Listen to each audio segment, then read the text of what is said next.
All right. Apologies there for this is gonna be a scuff stream today because I am in Chicago right now, and I'm having to stream to my computer at home to get this thing live on YouTube right now. So, pardon if there's any if you're this is not used to the same quality or same standard that you're used to on our other episodes. You can see my dock, you can see the Zoom. Um, Not my proudest moment, but I'm remoting into a computer at home. Not a lot I can do, but let's start. This is the NBA draft today. We are doing a lot today. This is our first live show. We're going to be covering the entire first round. Hopefully, maybe the second round as well. We're sticking around for a while, but this is going to be a good one. I'm really sorry about the overlay again. That is my apologies. No excuses on that part, but it's either that or you can't hear Ishan, and I think that this is a little better than that. So Ishan, everyone wants to hear my voice. you take me from my rambling so we can have some content going on right now. Yeah, man. Let's get started. Right now, as we're speaking, we have some of the players being introduced, Davion Mitchell right now. But the way we're going to do this is we're going to bring you guys in, bring some supporters, fans, whoever wants to join in, and we can just talk about the draft. I think what's best is you join with your microphone off and you're muted. But if you want to stay in, you can stay in.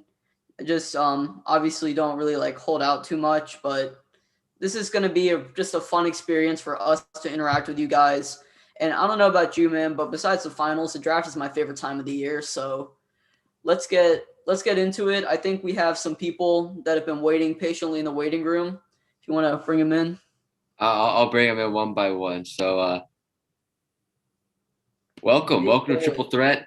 We're starting this off before the first pick is in. Obviously, we already know what it is. Obviously, it's been leaked, and I think y'all saw it coming from a mile away. But how are you guys doing today? Big boy Rahul Ramaneni. Either one of you guys. It's fine. We can do some coverage of the NBA draft. So we're gonna be trying to get these draft picks in a little bit. Oh, we got the first caller in. Oh my god. Yo, what's up? What's up, Lucas? What's up, Ramaneni? Yo, this is sick. How's it going, boys? How's it going? Oh, this is sick. This is really cool. Well, right now it's not because I'm literally just streaming my desktop. It looks terrible, but it's fine. We're live. It's all that matters. I gotta keep the camera off. I'm sorry. That's fine. But for real though, if you guys want, you can introduce yourselves and maybe your favorite team. Is this gonna be on the podcast or something? Yeah, it's live. It's live, and then it's live on YouTube, and then it will be on a podcast for Spotify and Apple and all of that. All right, I'll be right back. All right, Lucas. My name is Rahul, and I am a Celtics fan. That's number one. Celtics forever. That's how I roll. Well, nice. we'll be needing you during the coverage tonight on the Celtics. I think I got one more Celtics fan that we can have you talk with today because that'll be really. Well, I've only ever met one other Celtics fan in Georgia, so that's I can't wait to meet another. Yeah. So he actually lives in Boston though, so it's not from Georgia, but Oh wow. Okay. Well, I'm from Boston too, so that would be fun. So Ishan, anything you want to do before we get into this? Because this is going to be a wild ride tonight. Well, first of all, I think there's someone in the waiting room, and also he may be co-host. My bad, Ishan. I need my power. Yes, you got it, no problem. Well, first of all, I think there's someone in the waiting room.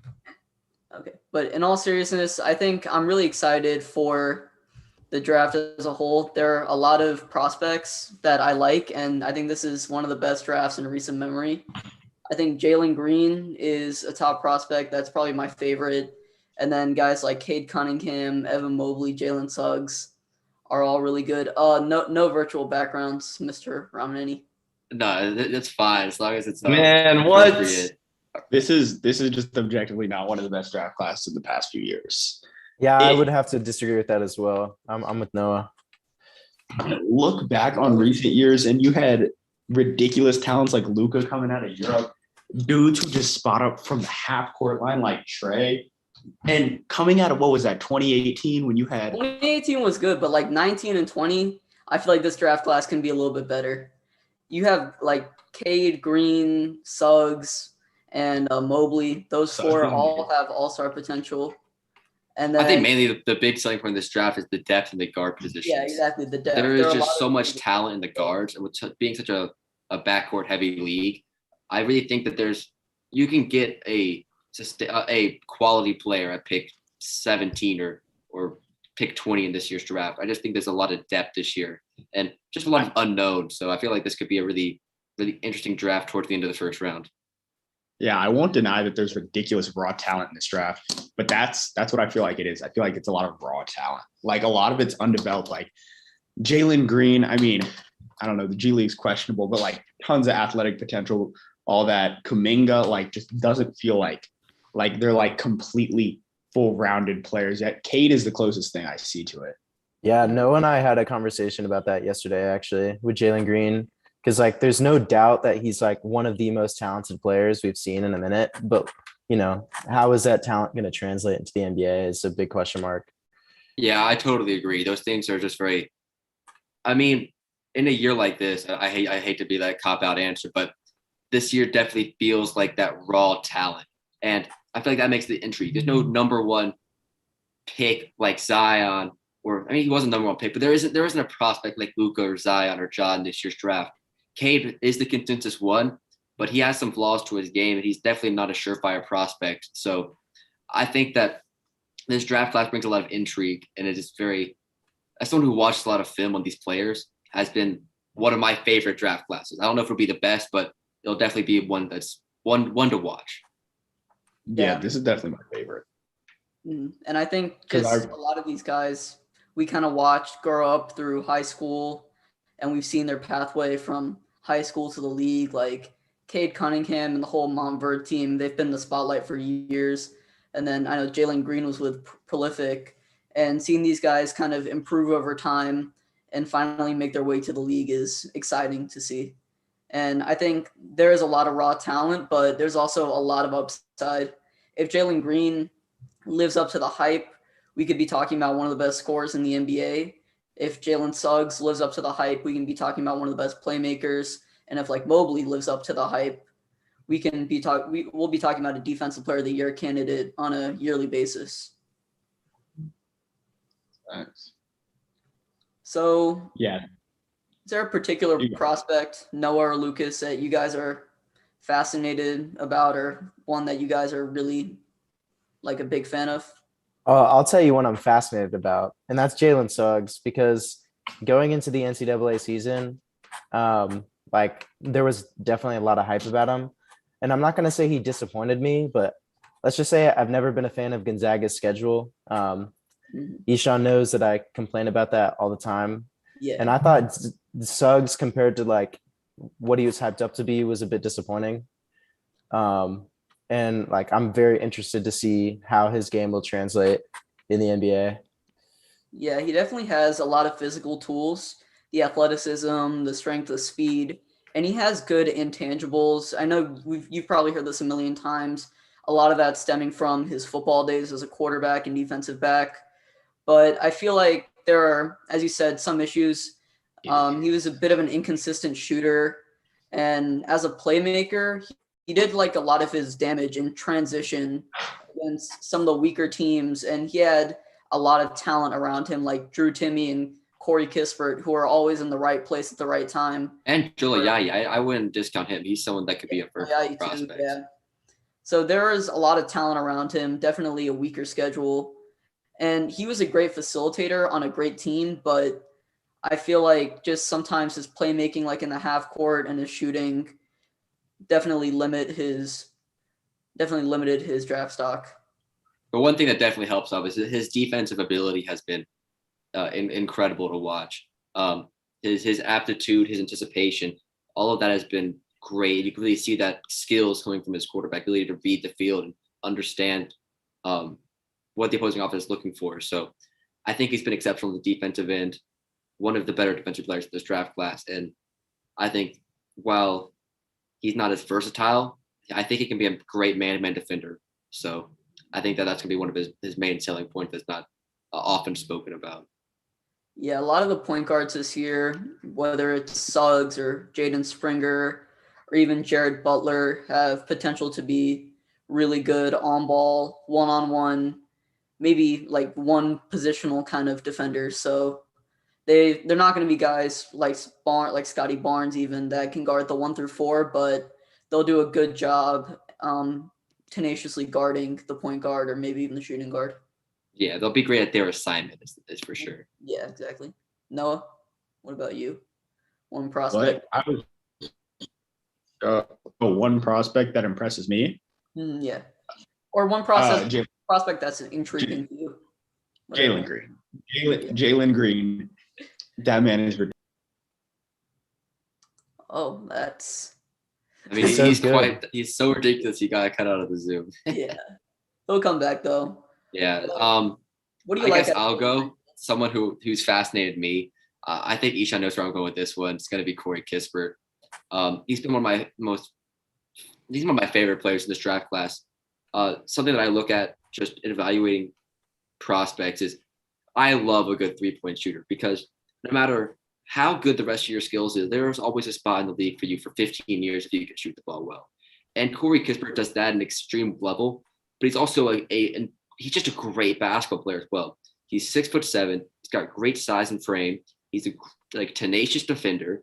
He's got scoring ability as well, and he's got some good facilitating and rebounding ability. He is so much more than just a scorer and just a shooter that it makes him such a fascinating prospect. And the only qualm that you have on him is that he's 22. I mean, that's a benefit. I mean, he's ready to go to a championship contending team and be a media contributor. I could see him start this season for any team he goes to. I mean, Corey Kispert is someone who I don't think gets enough credit. I mean, this draft class is full of intriguing prospects. There's so many what ifs. If they can reach their potential, if they can find their spring, if they can fix their jump shot, because you could say that about everyone in this draft class, and you have at least just top 10 talent across the board if you have these guys hit their ceiling. So I just really am intrigued about all these guys in this draft class. Yeah, I like Corey Kispert a lot. I think that he could potentially fall to around 17 where your Pelicans could take him. A lot of mocks are having him go lower than the lottery now. Yeah. So Kispert is definitely someone at around 15, 16, 17. If he falls, just take him right away because you're getting a really valuable skill in 3-point shooting. But you have a guy that can play off ball, a guy that can that's not like obviously the best defender, but a good team defender, someone that is just a really good team player. And you saw guys like Mikal Bridges thrive in the playoffs as guys that know their role and are good team players. And the pick is in for Detroit, and they have selected Cade Cunningham. Surprise, surprise. Wow, what a big shock right there. He's a number 1 overall pick. So this was obviously leaked. We knew it was coming. I think Woj sent out a tweet today. But Will, Lucas, Noah, what are your thoughts on Cade going first overall? If you were to give this pick like a grade. I always hate grading draft picks unless it's sure. Like Zion, I felt like was a sure. Actually, that's not true. But I think Cade Cunningham is fantastic. Watching him at Oklahoma State, you see his numbers up 20 points per game, 6 rebounds, 3 assists. That is a fantastic player. And he plays as a guard, but he's big. And I was talking to Noah about this yesterday. We were having a little draft conversation. Big guards that can shoot the ball and pass the ball are taking over the league. And a guy like Cade Cunningham can be your player for a number of years. So I think this is a great pick. So yeah. Yeah, it's definitely it's definitely the most logical pick in the draft. I mean, wait, who has the number one pick? It's the Pistons, right? Yeah. Yeah. Okay. So the Pistons suck, and they really need like a franchise. They do, and they need like a franchise player to build themselves around. And I mean, Lucas is right. Like in the past years, you draft like 6'6" to like 6'9", like point forwards who can like hit the three and like facilitate. That's perfect. That's exactly what Cade is. Big dude, kind of. I mean, moves pretty well. Like, yeah, his defense is mid, but like can score the ball on all three levels and like can lead a team. Like you saw it at Oklahoma State. Like it's the solid pick I see. I imagine we're going to creating- see some Luka Doncic comparisons. You Yeah. say that right now. ESPN has his pro comp to be Luka Doncic. Well, And I Luka, guess ESPN should hire me. yep. Maybe you already work for them. Lucas is definitely looking at ESPN as we speak. I know. But guys like Luka, LaMelo Ball are all 6'6" and up, and they've all been drafted high, pick 3, and now Cade Cunningham at pick 1, and they've all shown a lot of promise and they've shown a lot of production in the NBA. So for Detroit to get a franchise-changing player and an iconic franchise-type player like what Noah was saying, after they've had guys like Andre Drummond and Reggie Jackson all these years, will definitely do wonders for them and their fan base. So I am a fan of this pick, and the Rockets are up at number 2, and I think Jalen Green is probably the best pick here, but there are still a lot of proponents of Evan Mobley. What are your thoughts on what the Rockets should do at number 2? Well, first, it's not what they should do; it's what they have done. They've taken Jalen Green. So let's talk about the pick. We'll get back to Cade Cunningham, but since Jalen's on the topic right now, let's talk Jalen Green. So he is the shooting guard for the G League Ignite. Came in, averaged around 18 points a game. Exciting score, explosive. I mean, undersized, or what? It doesn't really matter in the paint for him because what he does, he goes up, he takes the contact, and he keeps on going because he adapts after that first contact and makes the finish anyways. You'll see that in our film review video. He just scores no matter what. His shot is a little bit inconsistent at times, but he's got the solid framework to be a good NBA shooter. So let's talk about this pick because this is the best player available. It's an A+. Houston really needs an all-star. They need somebody to help this rebuild out, and Jalen Green's the perfect player for it. I love the player, and I definitely love the person even more. Yeah, Jalen Green is a guy that hustles in every play, and the upside is definitely there. And what's good about Houston is they're not trying to make the playoffs anytime soon. They have long-term plans with all the picks that they got from the Harden trade. So there's no need to rush Jalen Green's development. Have him slowly, gradually bulk up, improve his shot consistency, and improve just his knowledge of the game a little bit. And I think that Jalen Green can transform into an all-star if he's, brought under the right development. Also, the duo of him and Kevin Porter Jr. at I guess they're technically both shooting guards, but that would, if they can both develop together, that would be like a crazy wing duo. Just because they can both facilitate the ball, bring it up the court. And then if they pair that with a big down low, like a consistent big, that would be next level. Yeah, but I definitely think Jalen Green is the pick because when you're looking at this Rockets team that is in a serious rebuild, the only thing that you can do when you have such a high draft pick is pick the most talented player available. Anything else would just be dumb. And Jalen Green is for sure the most talented, and he's somebody who has the potential to be a franchise player.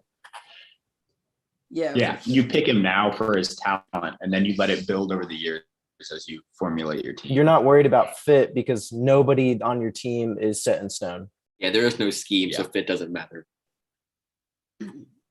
Yeah, because Go ahead. So Jalen Green as a prospect, we know the upside, we love the talent, but what are you guys' concerned with him as a player? Because obviously he's not a perfect player. Obviously, everyone's got their flaws. So what are you looking at as something that Jalen Green needs to fix when he gets into the league? Oh wait, and Rockets pick. Am I behind? Are they? No. I just found the pick early on Champ's Twitter. So yeah, Oh Twitter, yeah. Okay. Instagram, leak the picks early. I'm gonna try and keep it early because Yeah, I'm just Yep, there it looking is. Jalen Yeah, Green. ESPN, Jalen Green to the Rockets. I'm gonna try and keep it early. So if I have the pick, I'm gonna announce it. Okay, sounds good. What I'm concerned about, Yeah. he's slightly undersized. What is he listed at? Dude is 180. 6'5", 180. Damn, we That's- weigh the same. No, yeah. And you are, 6'5", 180. I mean, realistically, like the way he plays, he's like a slasher. Like it's good that like he's like lighter, so like he can go crazy, just like athleticism. If he bulks up, it might slow him down a little bit. But I just feel like, especially if he drives in or like tries to just like get down in the lane, he's going to get pushed around by the big dudes in the NBA. And that's that why, you didn't see yeah, much in the G League or high school. exactly. That's what I was gonna say. Like the G League and high school is just completely different than the NBA and even college basketball. So he doesn't need to bulk up, but he definitely needs to get stronger. Yeah, my philosophy on this is kind of like Zion. I'm not concerned about the weight in terms of his playing ability or his playing style. It's more about injuries, about how that weight's going to affect his injury career. Because I'd argue the G League has the same level, if not higher level, of toughness in the paint as the NBA does. And what Jalen Green does is he absorbs contact. He welcomes contact. Contact's not an issue for him in his play style.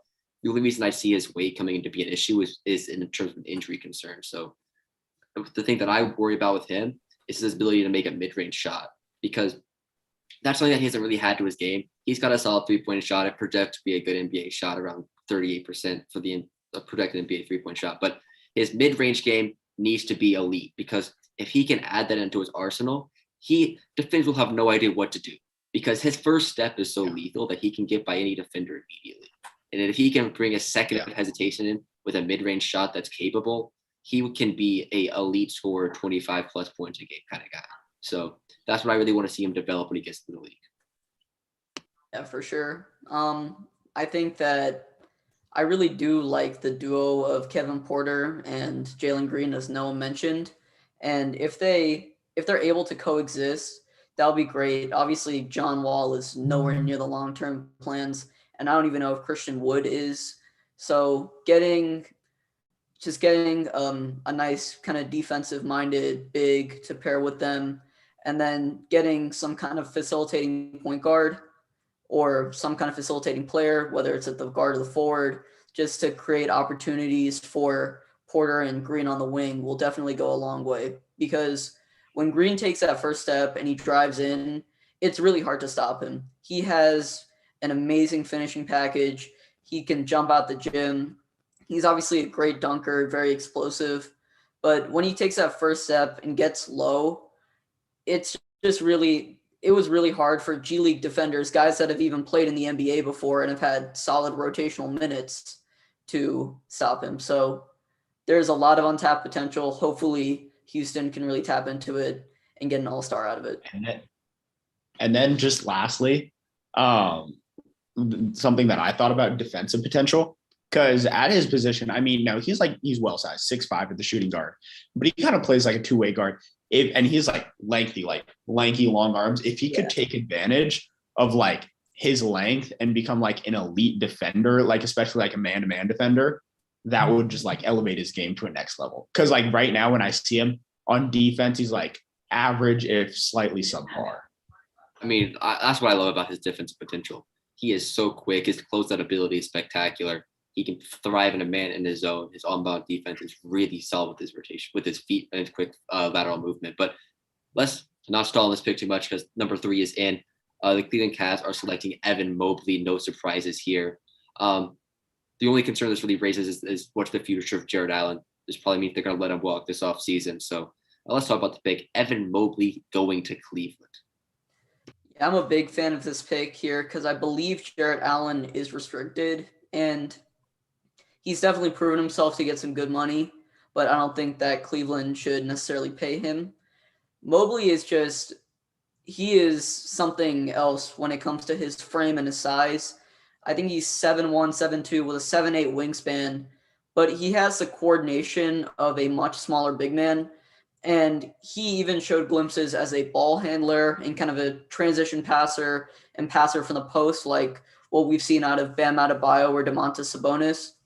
On defense, that's where Mobley really does most of his work. He is an elite shot blocker, three blocks per game, I believe. And he just has a great feel for the game on the defensive end.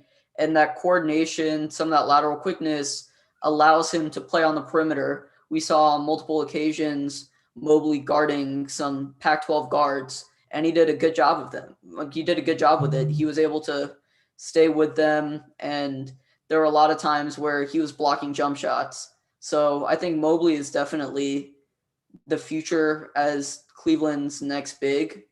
And with Darius Garland's playmaking potential, they can definitely do some damage in the East in a couple of years.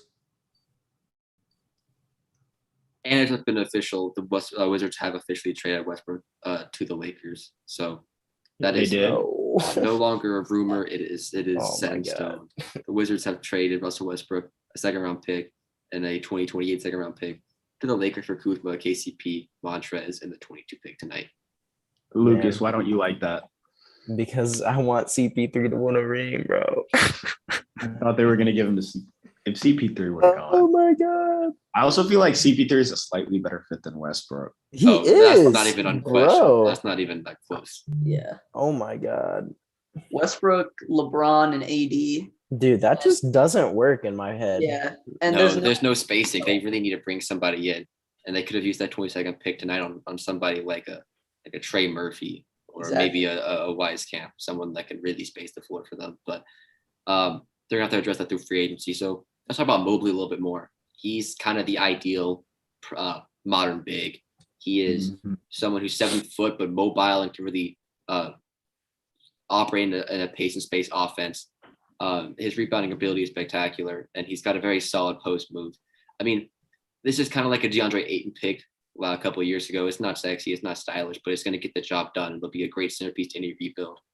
If they, whatever they have in their backcourt, Sexton and Garland, whichever ones they decide to keep, Evan Mobley will be a great piece to add and a great piece to build around, just like the Suns did. So, I think you could see a Suns kind of rebuild. Obviously, not the same speed the Suns did because they have one of the best coaches in the league, in my opinion, Monty Williams. But they have the core to build around now. So, not a pretty solid future going ahead for the Cavs. You guys have any more thoughts on Evan Mobley? I'm excited for that. Only place that I'm necessarily concerned is like playing the 5 against dudes like really physical 5s like Joel Embiid. I'm trying to think. Other like Ayton, other dudes who are down there like willing to get like big and like move you around. I've never seen Evan Mobley like stand his ground against those guys, but like if he could get a little bit bigger and like really like go toe to toe with those big guys on defense and like not get pushed around on offense, and it could be good. But I'm excited. And yeah, he also has a solid mid-range shot, so he can take advantage of that physicality by playing out a little bit more because he can space the floor.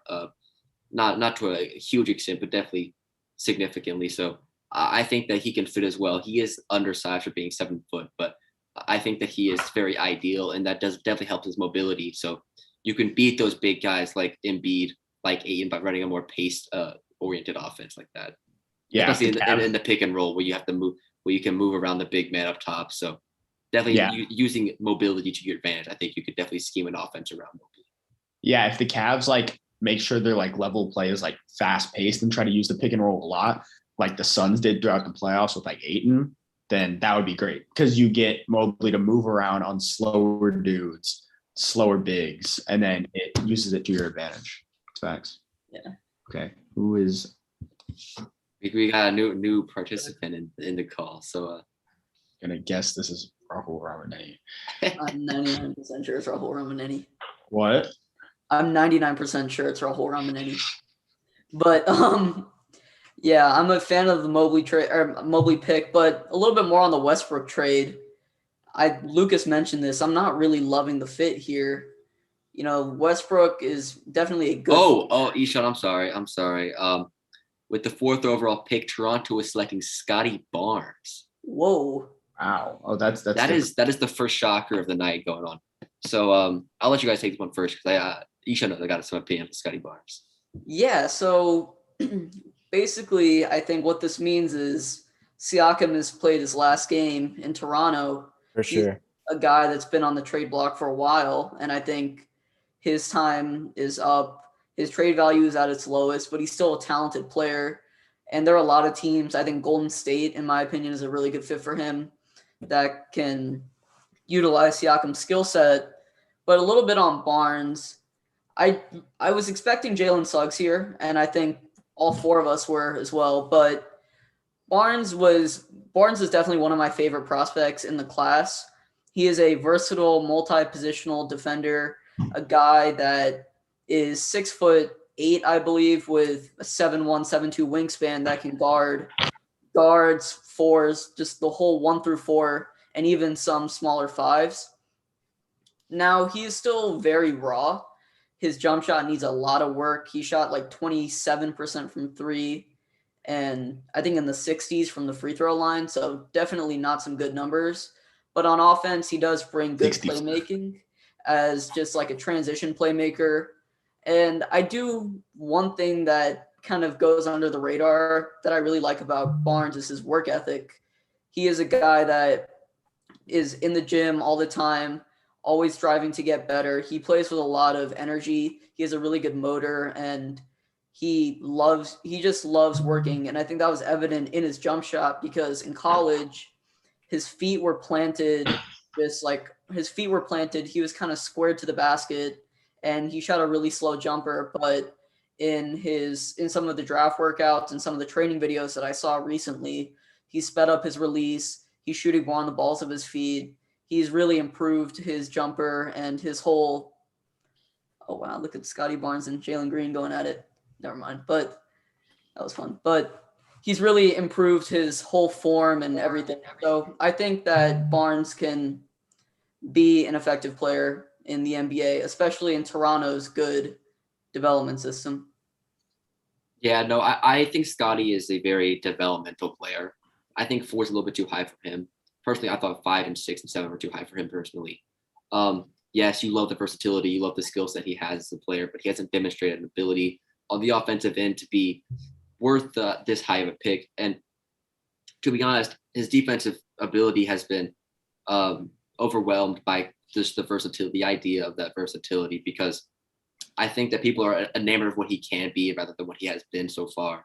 He's had some spot up games against Georgia Tech, had a couple of good games offensively, but that shooting ability, the passing ability, has not been shown to be a number 4 overall pick, to be a franchise cornerstone, which Toronto's going to hope for, that he can be. So I think that this is a little bit of a reach for me, and definitely not one of my favorite picks. But I can see the appeal of Scotty Barnes, but the offensive game needs way too much work, and the defensive game is not solid enough that I can rest my hat on. Like if you look back at college numbers, I mean Kawhi Leonard was 13th, and he was someone that was the same way, someone that you could rest your hat on defensively, who developed as a scorer in the league. But his defensive game was so light years ahead of what Scotty Barnes is. Not to mention his athletic tools are probably even a little bit better, just because of that wingspan hand size. So I'm not the biggest fan of the pick, but I can understand why they made it. Yeah, I do like the pick, and I've been a big fan of Barnes. Noah knows that. You know that too, Will. You know, you're in love with him. But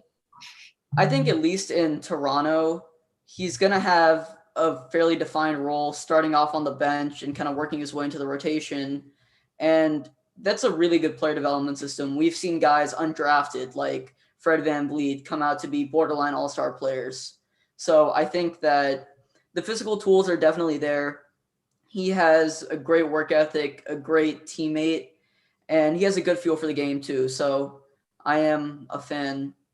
I am not the biggest fan because I'd rather see him go in Orlando where he can have some more time to develop, but I do like the pick. So, Drip Lord, how's it going today? You want to introduce yourself and your favorite team or player? It's going great. My name is George Blaha. I get a pace. My favorite team is the Hawks, but my favorite player right now has got to be Ty Jerome. Nice. That's a shout. That is Are you a big UVA guy? Yeah, I'm a big UVA guy. I like DeAndre Hunter too, but he was hurt for the finals, which was the Eastern Conference Finals, which was a bummer. Big UVA fans where they're probably going to be cheering on Trey a little bit in the later of the draft. But the pick is in at number 5. It's going to be Jalen Suggs. Orlando, there was no question about this pick. If they picked anyone besides Jalen Suggs, I think they would have been called ridiculous.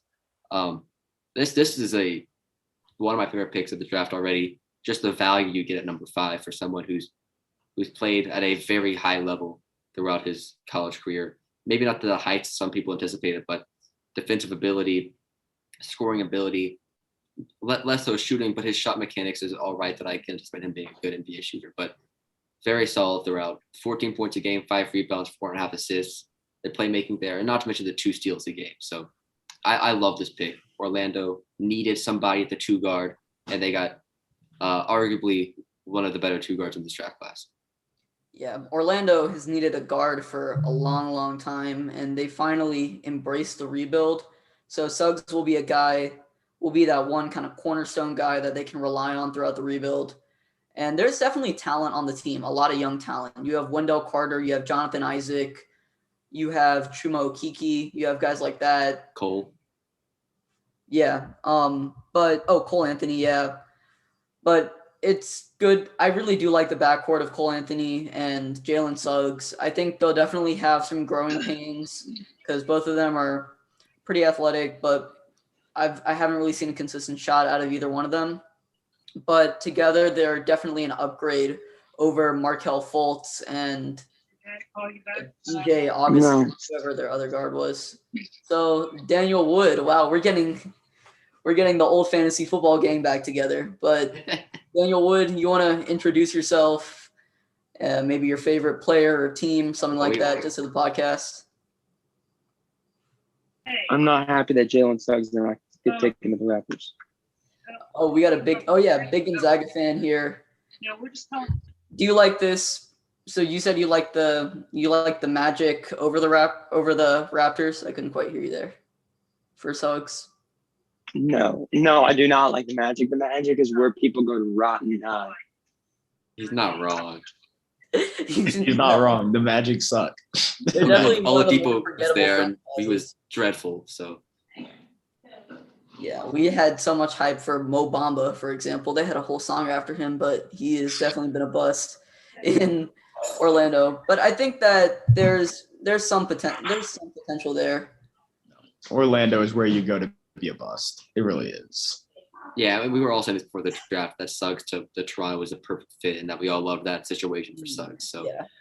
him Him and Fred VanVleet would have been perfect together. Suggs is probably the biggest loser of the night so far. Magic's the biggest winner. Suggs the biggest loser. So pick number 6 is Is it in? no, Not yet. I don't think so actually. It's OKC. Yeah, it's OKC. This is a team that has actually tried trading Shea Gilgeous-Alexander away for the number 1 pick. So they were really high on Cade Cunningham. That is preposterous. I must admit. Sorry, that is preposterous. SGA is so much better than what Cade Cunningham is. There's just no. Maybe if you want to like assert your timeline with the picks that you have, Cade makes more sense. But SGA is what 2 years older, 3 years older. Just doesn't make any sense. He's an all-star level player already. I love his potential. So Yeah, but this is a team with 2 other first-round picks, I believe. 1 or 2 other first-round picks besides pick 6, and they have a lot of holes to fill. Who do you want to see go at 6? yeah, you go ahead. No, go ahead. In all honesty, either James Bouknight or Jonathan Kuminga, especially if you're trading away Shai Gilgeous-Alexander. I feel like you need honestly, no, Jonathan Kuminga. I feel like you're trying to rebuild like the same way that Lucas and I were talking earlier. Like if you're trading away your superstar at the moment, trying to rebuild around like a nice forward who can shoot the ball, athletic, can like be the face of your team. And like I feel like they could really build well around Jonathan Kuminga. And I feel like he has a lot of upsides, only 18, playing as well as he did, getting pro experience in the G League, that he could be good for them, especially if they choose to trade away SGA. I think Kuminga makes a lot of sense here. You're looking at that upside, the potential he has. With OKC's timeline, that makes a lot of sense as well. But someone who I think would be a perfect fit would be Josh Giddey. I think Josh Giddey would be great with SGA. The combination of playmaking ability and SGA would just be exceptional to see. I think Giddey could get the most out of this roster at this point in time. It really allows him to develop as a player and as a shooter and a scorer, because Giddey has looked a lot better as a shooter as of late.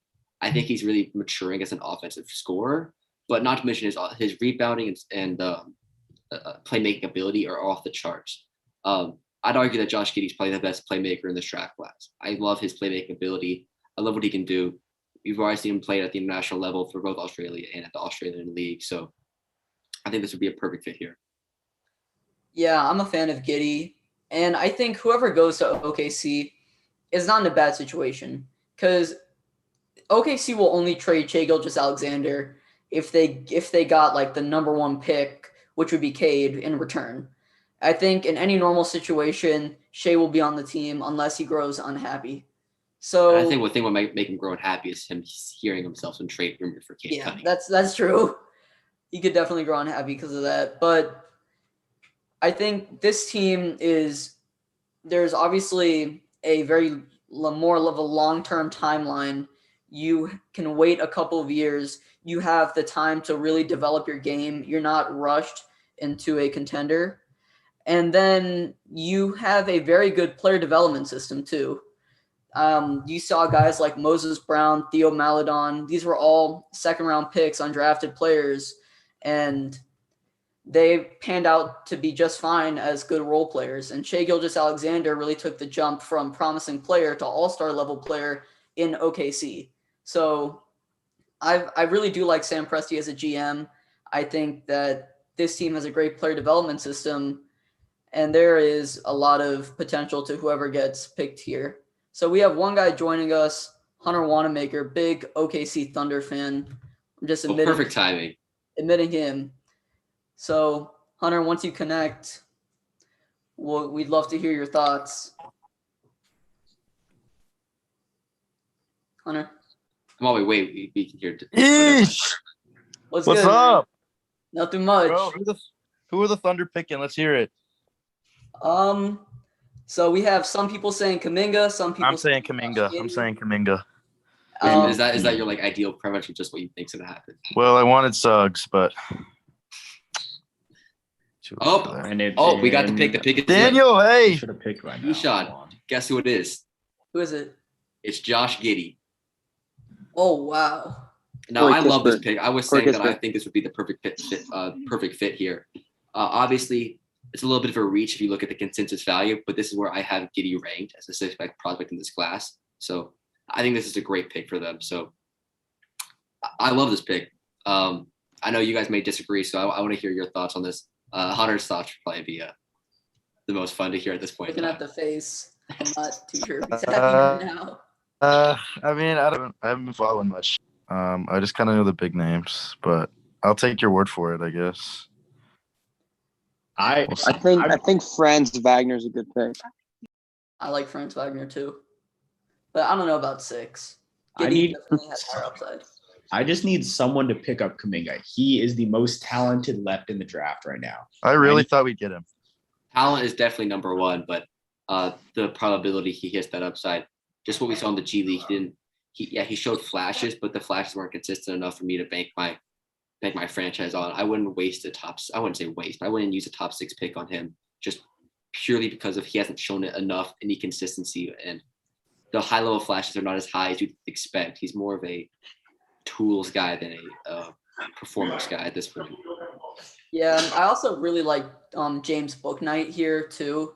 Really good scorer, and he's a guy that can play the 2 while Shai could be kind of the 1/combo guard type player.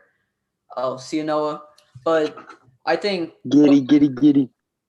Bouknight here would have been a great fit. He is just an electric scorer, really good athlete, and he has a lot of potential as a defensive player and even as a playmaker. So I do like Giddey. I'm not going to say this is a bad pick, but I think How tall is this guy? You could really go either way here with Giddey, Kuminga, Bouknight. He is Is he a 6'8". forward? I have no He's a idea. I've never 6'8" heard of point this guy guard. in my life. He's a 6'8" point guard, and he is a Point? incredible facilitator, rebounder, and he is developing as a scorer. So, in Is my that opinion, he's the not best what playmaker. SGA is? What'd you say? Is he not a playmaker as well? No, but I think Giddey's the best playmaker in this draft class. That's how great of a playmaker I think he is. So Okay. he is a fantastic facilitator of the ball. And as a point guard, I think his shooting is not there yet, but he definitely has a shot that can be worked on easily. He definitely has something that translates well. So I think this is a great pick. So if you want to hear his stats in Australia, they are he had 10 points, 7 rebounds, 7 assists. And I think that's very comparable. I don't know what Lonzo's stats were. I'll pull them up, but I think they're very comparable. Yeah, remember, this is against professional players. These are grown men. So it's not like these are college. Yeah, he's a year older than us. That's That's crazy. wild. That's actually really crazy. Wow. But Yeah. yeah, these are against professional players, similar to what we saw with LaMelo Ball. So I don't know if he has that LaMelo Ball type upside, but he's definitely a really gifted playmaker and a guy that can develop properly in OKC, because I think they have a great player development system and a good timeline for a young player. Let's hope it works out. All right, Ish, I'll see you. 2 more picks. All right, see you, Hunter. Bye. Glad See you, having you on Daniel. the show. Of course. So LaMelo, I think he averaged 17, 7, 7. So a better score, but just equally as impressive on the rebounding assist standpoint. And Giddey had half more assists than LaMelo did. And we know how great of a facilitator LaMelo is. So definitely a better facilitator than LaMelo. I think this is a great fit here in OKC. Any other thoughts on the pick? You want to move back and talk about the Jalen Suggs pick? Because I know Daniel's a very large Gonzaga fan. So Yeah. I feel like he'll have some good insight on that one. Who are the Magic point guards? I'm like Augustine and like Mark Paul. Fultz, but Cole Fultz is Anthony. hurt. Isn't Oh yeah, that Michael guy. Porter Didn't he really tear? Did Cole Anthony get hurt this year? I believe so. Probably. Magic I basketball's pretty think forgettable. Suggs is one of the best players in draft. So I think that's pretty obvious. Yeah, He's not as good as Cunningham though. Yeah, I think Cunningham definitely has more upside as a scorer and as a shooter. And I think Or he's both just of them- taller. yeah, he's also just bigger and taller.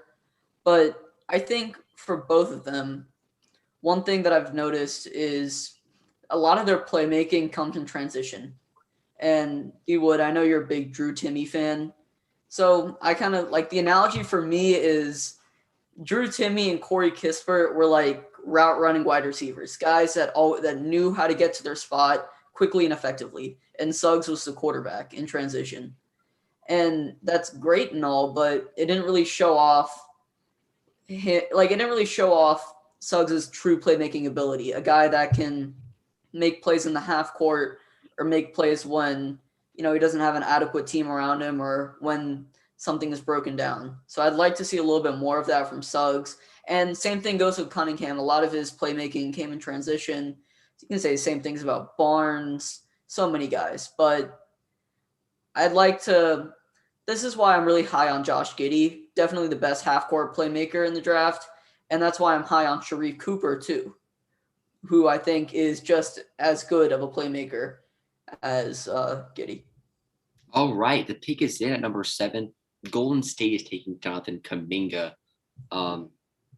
This is very good for them. This gives them 2 elite prospects. We'll say that people who had a very high upside when they're coming on the draft, from him and James Wiseman, 2 players that if they reach their potential could be incredible. But at this stage, their timelines don't really align with Golden State, and I can see this more being as more trade assets, taking the best consensus player available at this point in time. So very interesting. I can see this being used as part of a package for their team because Kuminga is very sought after prospect. So not a surprise here, but definitely means that they're going to be trading this pick, in my opinion. Yeah, I think so too. Kuminga and even Wiseman. I wasn't really flattered with the Wiseman selection. I thought Onyeka Okongwu was a better prospect, but that's a different story. But I think that both of them are obviously great talents, but you're a team that's trying to win now. So I don't really understand the objective of getting a guy that's been labeled as a project when you could have gotten a Davion Mitchell, who I think that would have been a reach, Davion Mitchell at 7. Yeah, But for sure. even a guy like James Booknight who can offer that scoring and be that spark plug off the bench, or trade the pick, get a guy like Pascal Siakam. He was All NBA second team a year ago, but he had a down year. His trade value is at its lowest. This is when you want to attack, buy low. So I would have liked to see him. I would have liked to see Golden State do that instead. So I'm not really too high on the pick. Trade Yeah, for but I Ben get it. I don't think this is a pick staying with them. Yeah, I think it's going to go eventually. I don't know if it'll be to Toronto or to another team, but pick 8 belongs to Orlando again. So they took Suggs, and I think Franz Wagner would be an excellent pick here. Yeah, I think that would be a good pick, but honestly, my theory would be to double up the backcourt and just take James Bouknight. We were thinking that this would be a good selection anyways. You can have your point guard and Jalen Suggs, and then you get Bouknight as your 2 guard.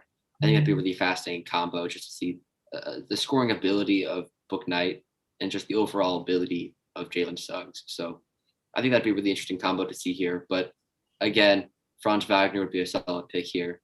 And then an outside shout could be, I mean, I know Mo Bamba hasn't worked out, but they could take somebody, I don't know about this early, but they could take somebody like Alfred Sengun.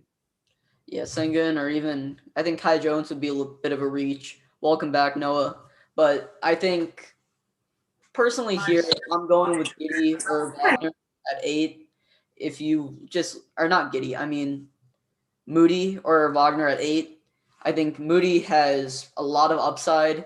He is 6'4", 6'5", with a 7-foot. Kaminga to the Warriors. Nobody cares about this.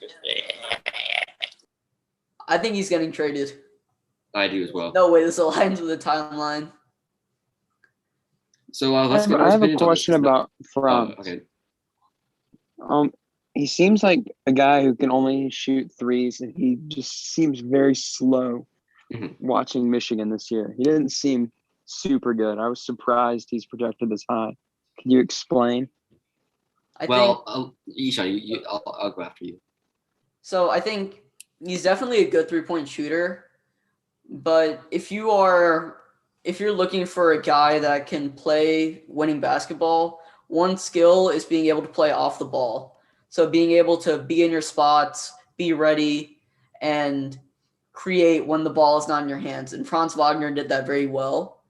I would also say that he's not an amazing playmaker, but he's definitely serviceable. He makes the right reads when he has to. So there's that aspect there. But I actually think Wagner's biggest strength is on the defensive end, on and off the ball. He's very aggressive. He doesn't look like an elite defender, but he definitely has good frame, good wingspan, and he is a good team defender. He can play off the ball, but on ball, he's very tenacious. He's definitely a pest at times, and was a good shot blocker and a good pickpocket for his position and size. Well, perfect timing because Orlando has taken Franz Wagner with this pick. So I think this is definitely a top pick here. I think this is a great fit to have. Yes, this is probably going to mean that Jonathan Isaac will be playing the 4 because Franz can play the 4 as well. So they got 2 players that can play both the 3 and 4. But what Franz is he's a really, really solid facilitator for someone in his position. His size is solid, and the shot is he can stretch the floor, but where his shot really thrives is in that mid-range area, and he can score from all 3 levels and makes just a really diverse and flexible player to build around. So I think he gives his team a lot of flexibility, and I think that's just a really solid selection here. So yeah, I can agree with you more. He's a guy that's going to be kind of a stalwart, a guy that's always going to produce just throughout the rebuild. And Suggs and Wagner, in my opinion, were the 2 best picks that Orlando could make at both positions. So Orlando has really nailed this first round. Daniel, Will, thoughts on Orlando's drafting? Because I think this is an A+ draft for them. When I first heard your thoughts on Franz, I thought you were so high on him. I was like, there's no way this guy's this good. I'm like, this will probably be outside my lottery. I turned on the film. I immediately fell in love with this guy as a player. The film speaks for itself. I know the stats aren't that impressive, and his 3-point percentages are not that high, but he's a great shooter. He's a great facilitator. He's a really good effort player. There's not a lot you can really say about it. It's hard to describe who Franz Wagner is. I would just say turn on the tape and you'll see who he is, because that's the only thing I can really say for him. His film speaks for itself, and it's exceptional. Yeah, the film. How did the Magic get 2 picks? Okay, how did they get? What was their trade? They traded Vucevic to the Bulls, and then the Bulls pick was pick 8, and then their pick 5. Yeah, they kind of. That's a steal. Vucevic for pick 5. Or no, for pick 8, but still. Pick 8 doesn't matter. Vucevic is useless for a team like that who's not going to contend for anything. Yeah, they're massive rebuild right now. I don't know why Chicago. I guess Chicago thought they were going to make the playoffs if they got him, and they did not. Yeah, but it would have been like an 8 seed anyway. They wouldn't have been a contender. So I don't know. How many years is Zach LaVine left? Is he possibly going to leave? Or is he still under contract? Yeah, I think he's still on that rookie max. Oh, okay. Well, some good indicators on Wagner's 3-point shooting ability. On long distance 24-foot plus shots, he was 40%, which was 15th in the nation of all players. He was 27 of 63, so a pretty solid sample size as well. A very, very solid shooter. I know his 3-point shooting numbers are more at the low 30s, but I think that long distance 3-point shot is really indicative of how good of a shooter he can be. And just comparatively, I mean, you look at some of the best shooters in this draft class.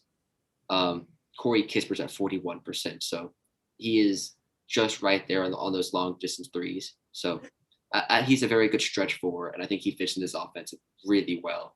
I just really want to see how he and Jonathan Isaac play that 3 and 4 positions, because they could be quite interchangeable, because both of them can play either position with a lot of mastery. Yeah, I'd have to agree there. And just moving on to Sacramento, they're at pick 9. And if you want to know what a poverty franchise is, you look at the Sacramento Kings. Like since 2002, I don't think they've made the playoffs. So they have an excellent point guard in De'Aaron Fox. He quietly averaged 25 and 7 a game on decent efficiency.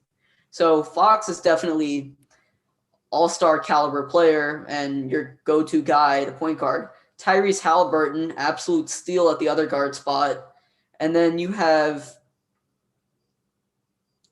you're going to have to finish this. I don't really know who else they really have besides like Bagley, maybe Bielitsa. Buddy. He's going to be gone. He's going to be gone. So I think here, Moses. Rashawn Holmes is in free agency. Yeah. Rashawn Holmes, he's gone in free agency too. He's a solid player. I think here you take Moses Moody. He is 6'5" wing, guy that can play the 3, but he has a 7-foot wingspan, a lot of defensive potential, but he has a really good shooting stroke from the mid-range and the 3, so he can make an immediate contribution to Sacramento. I think Moody, in my opinion, is probably the best fit here, especially with that long-term upside being only 19, I believe.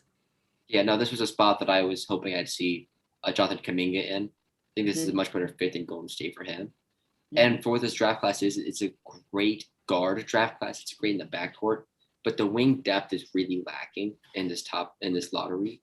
So they're going to be stretching Moses Moody because he's primarily a 2.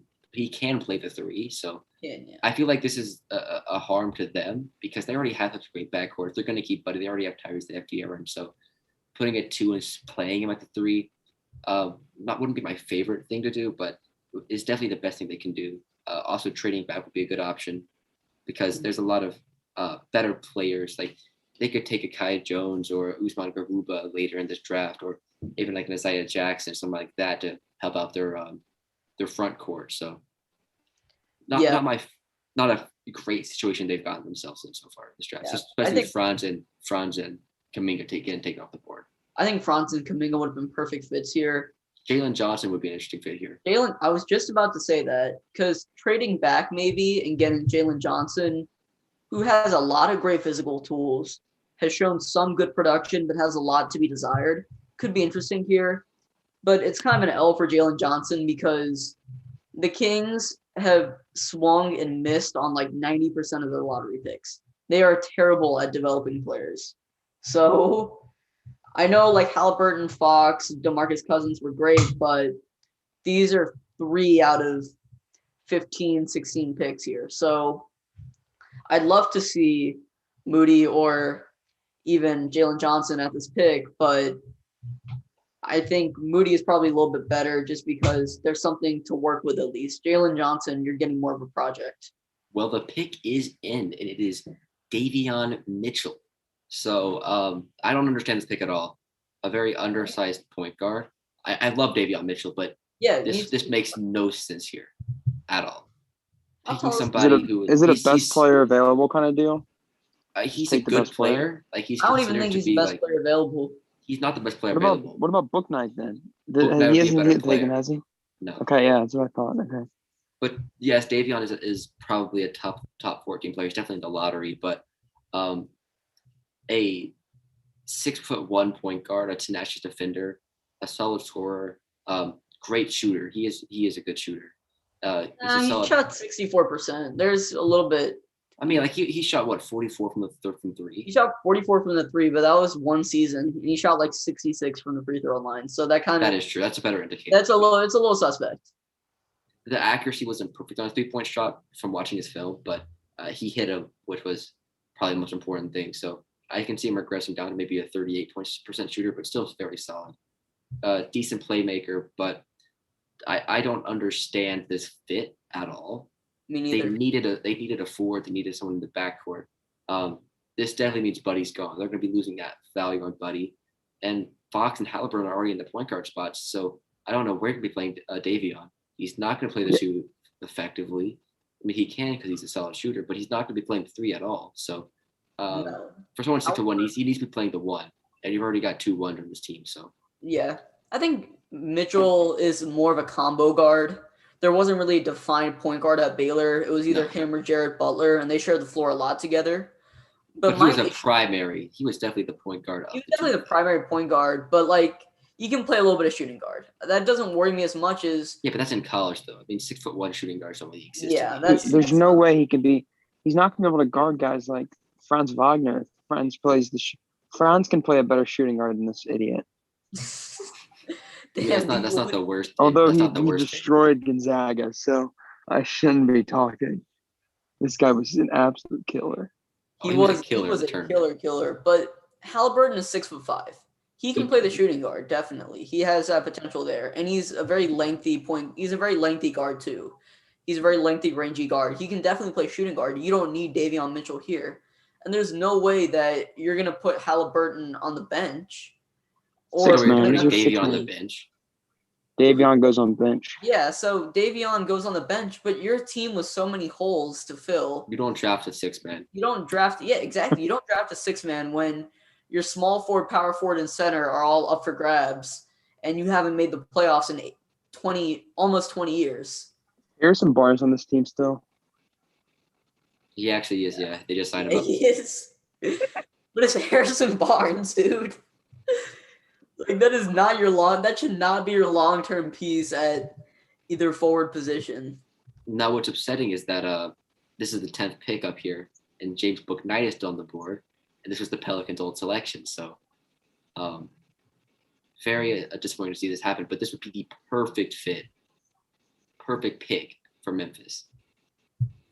Yeah, Book Knight would be great in Memphis. Ja Morant's playmaking ability, Book Knight's scoring ability. And I love Dylan Brooks, don't get me wrong, but he can be just as effective as a 6-man.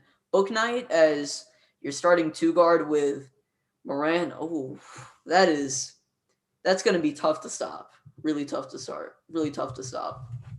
So let's talk about the draft as a whole so far, because we haven't really had a lot of time since it's been such a quick fire draft. So we didn't really have a lot of time to talk about Cade Cunningham. So what is he as a prospect? Because number 1 overall, consensus number 1 overall, what makes him such a good prospect if you didn't watch our film review that we did last episode?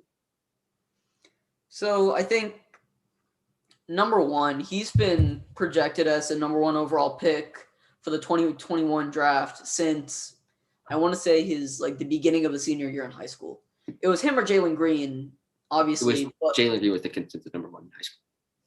But it's weird because Jalen Green wasn't the number one recruit, at least on ESPN, until the very end of the season. Mm-hmm. Up until then, it was always Cade or Mobley. But even when Jalen Green became the number one recruit, we knew Cade was going to become the number one overall pick unless he had a total flop year in college.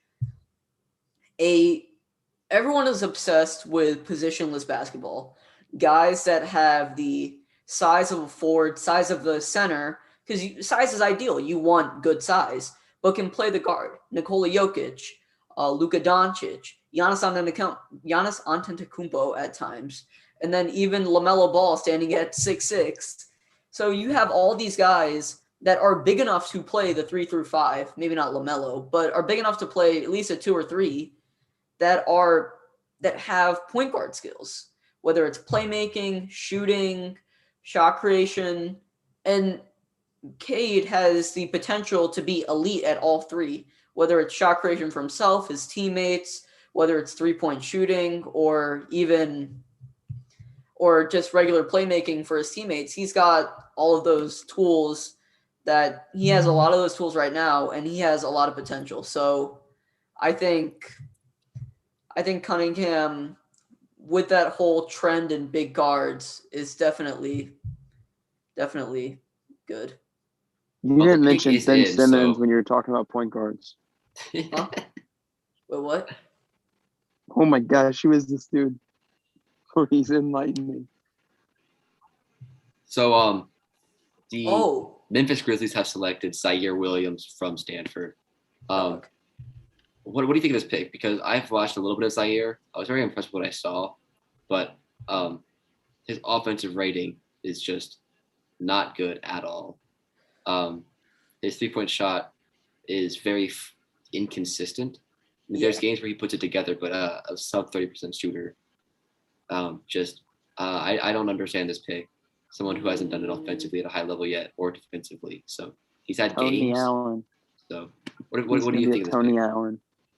If there's one player that Zaire Williams reminds me of, just from like a player perspective, like the way he plays and kind of his career arc as a high school prospect and college prospect, it's Cam Reddish.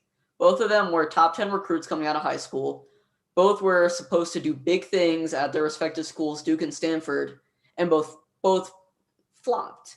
I don't know if it was a confidence issue from Reddish, just inefficiency and kind of some kinks in his game at Stanford with Zaire Williams, but I think both of them had a similar career arc.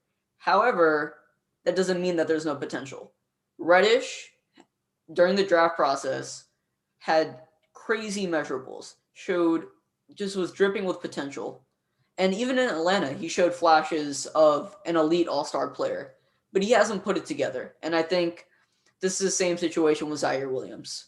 With Williams, you get a guy who has a great frame, 6'8", broad shoulders. He has played with elite teams, played with Bronny James in Sierra Canyon in California, and a guy that can potentially have an elite shot, potentially be a good shot creator, potentially be an all right playmaker, and even utilize some of that frame and athleticism to be a plus team defender. So the upside is definitely there. I just think the value is not. If you took him at 17, I would understand that. You're drafting a guy that has a lot of potential but is not quite there yet. But at pick 10, you're trading up to get a guy that you definitely could have gotten at 17. It just kind of confuses me, especially when James Bouknight, who would have fit perfectly in the team, is available.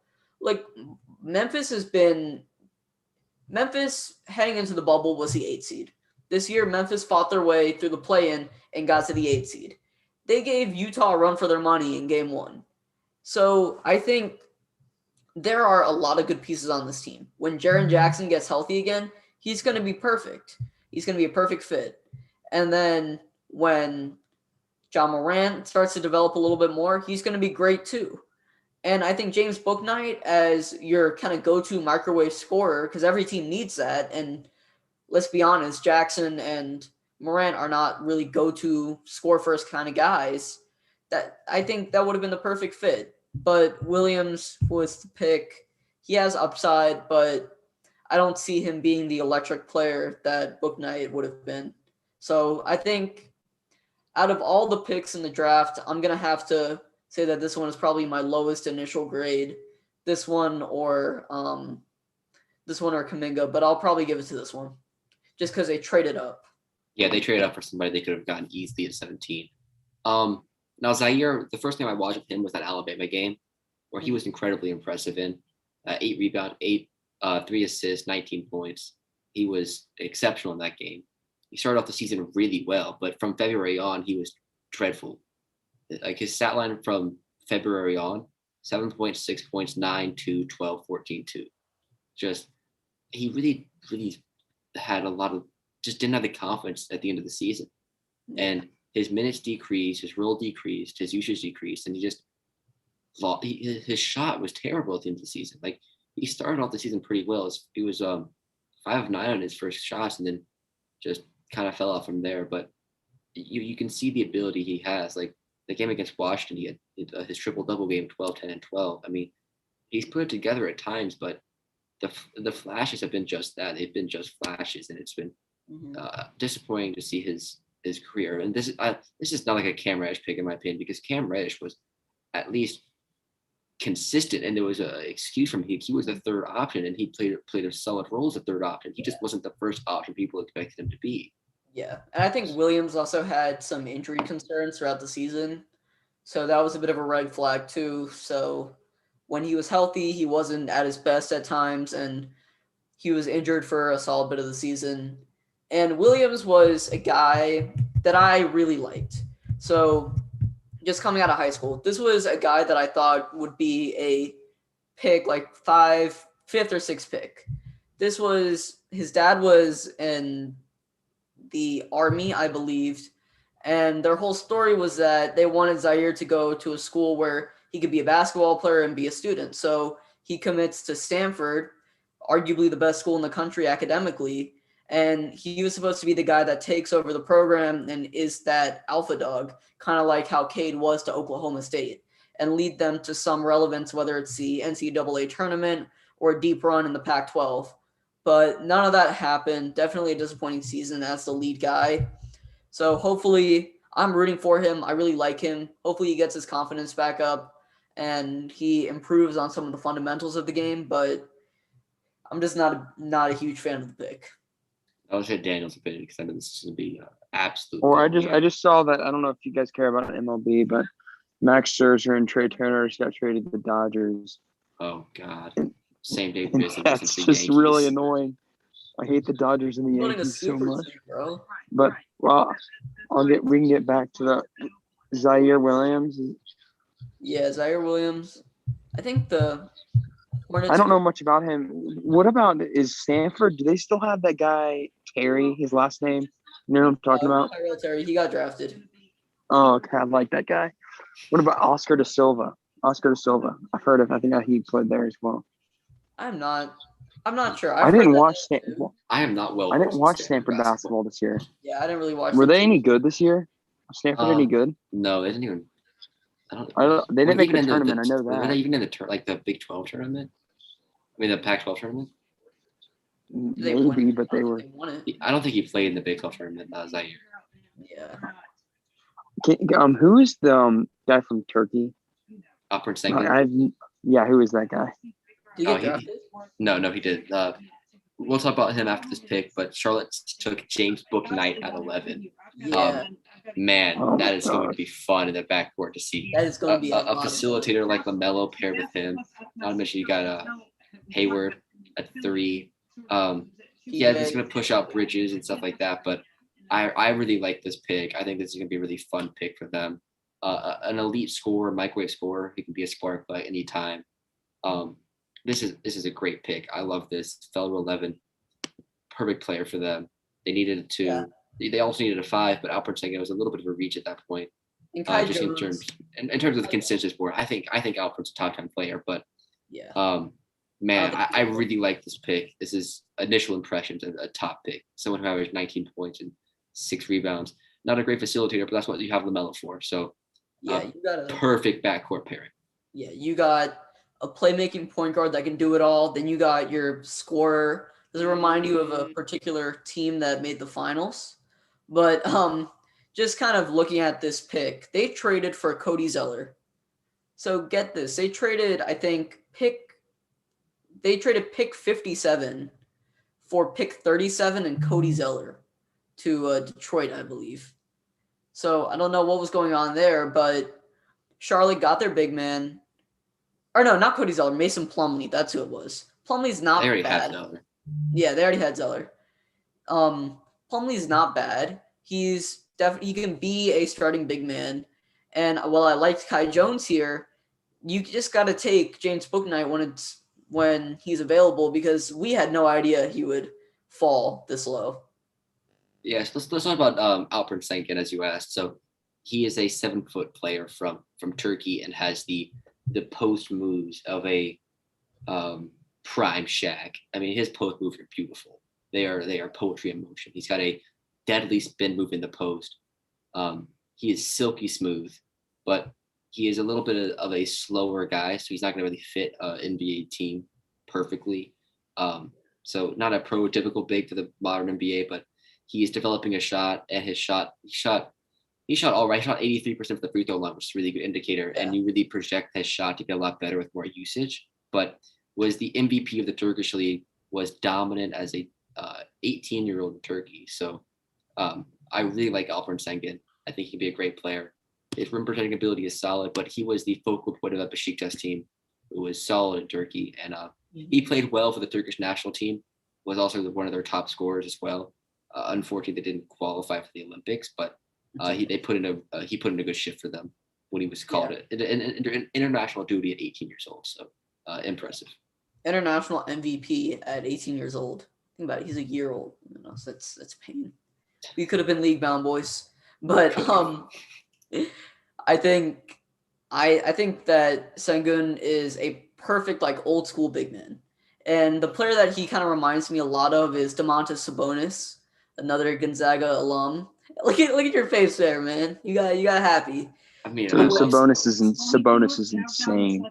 He is perennial all-star. Perennial all-star. If he gets a little bit stronger, he can definitely be like a Sabonis, where he's a playmaker in the post, making good passes to other players on the perimeter and having that kind of old school throwback post move game. But as you said, Will, yeah, the free throw percentage is there. He projects to be a good shooter. And I think that compared to a guy like Denny Avdia from last year, I would take Sengun over Avdia. I would as well, 100%. Yeah. So I'm a big fan of Sengun. Hopefully the Spurs pick him at 12, because it makes a lot of sense. Because you got Jakob Pertl there as it fits the Spurs offense too. And it fits perfectly into the Spurs offense. But we will hear a little bit about pick 12. I'm not gonna lie, Woj has been lacking a little bit on the tweet end. Oh, you need Shams. Shams has been on top of it. Shams has been on it. If you keep Woj, I've got Shams covered. So yeah, well, Shams hasn't. He's been fast. Yeah, he has been fast. And I think Woj also, he's been like discussing the draft with the analysts on set, so he hasn't had too much time to post, but I would like to see a little bit more out of the Woj bomb himself. Yeah, I think Shams winning draft night. Shams is winning draft night, low-key. But Sengun is there. Kai Jones is there potentially. Moses Moody is there even, but that's just going to clog up an already stacked Spurs team from the 1 to 3. You got so much young talent there, so much talent that they need to start selling some of these guys before their talent gets wasted. But I need to start the Corey Kispert prayer circle for New Orleans. I think we officially reached Corey Kispert prayer torch. We need him. We need him. Please, Corey Kispert. I'll take Sharif Cooper as a backup plan, but please, Corey Kispert. Yeah. Man, I would lose my mind if we got Corey Kispert at 17. You guys won the trade already. I'm gonna be brutally honest with you. Valanciunas is an upgrade over Steven Adams. No, but Steven Adams is a better guy. I love Steven Adams. What? I love Eric Steven Bledsoe was Adams. dead weight on the Oh, Pelicans. Yeah, he and was you awesome. freed up- But Steven Adams is awesome. I love Steven Adams. No, it's hard to hate Steven Adams, but like with the system that you're playing, with Zion there, I think No, he doesn't fit, but I love him. Valanciunas is definitely better than Adams. And you get rid of the big contracts in Bledsoe and Adams as well. And there are 2 years as well, and Valanciunas is 1, so you get more flexibility going forward as well. Yeah, exactly. So hopefully, if Kispert falls to you guys are gonna look. You guys are definitely gonna be one of the winners of draft night. Man, it's gotta happen first. You know, it'd be hilarious if they traded Zion to the Hawks for Cam Reddish. Wow, well, they would totally do that. And speaking of Cam Reddish, Oh my God, no, pick is in. I had a sneaking feeling this might have happened. they took Corey. No, they took Josh Primo.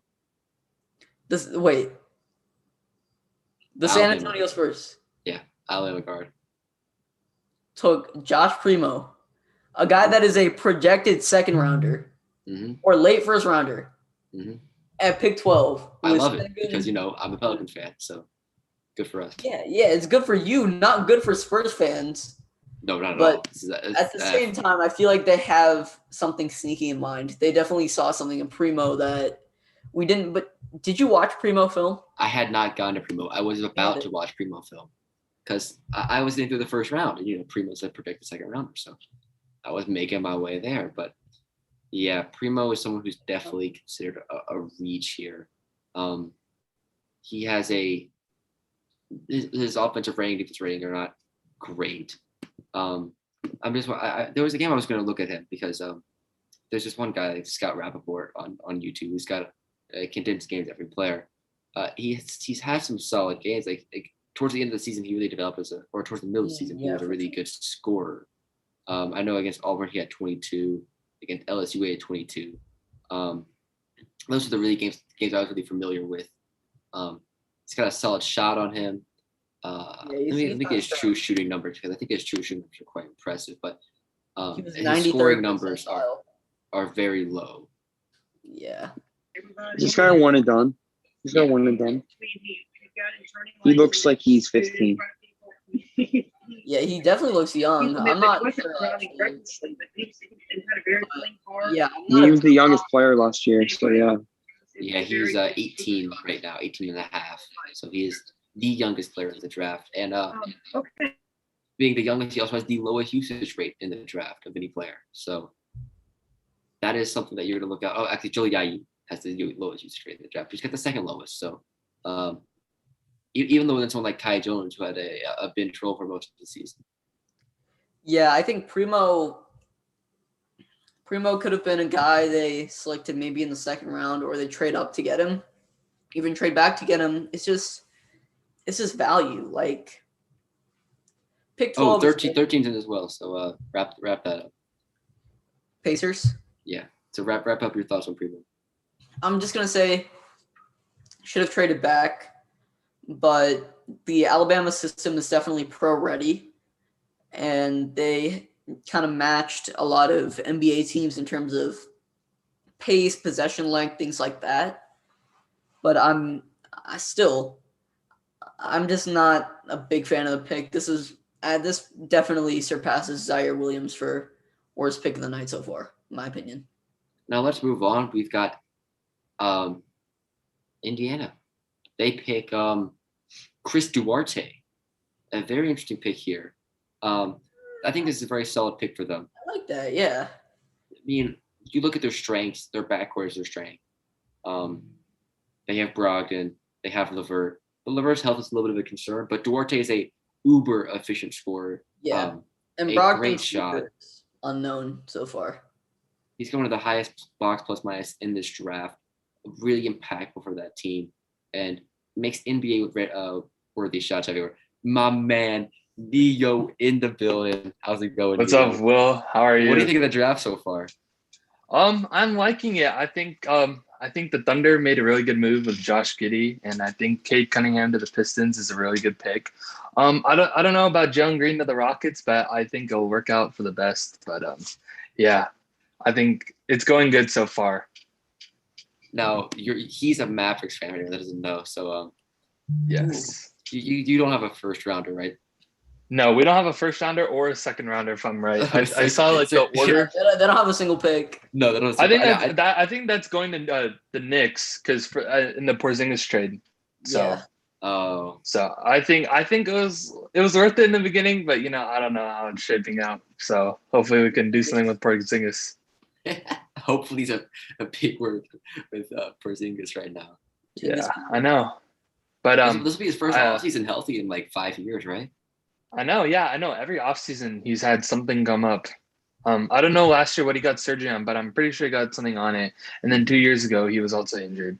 But yeah, I'm still waiting on any news about Ben Simmons being traded. I just cannot believe that the Sixers are thinking like no one saw the playoffs and how he barely shot the ball at all.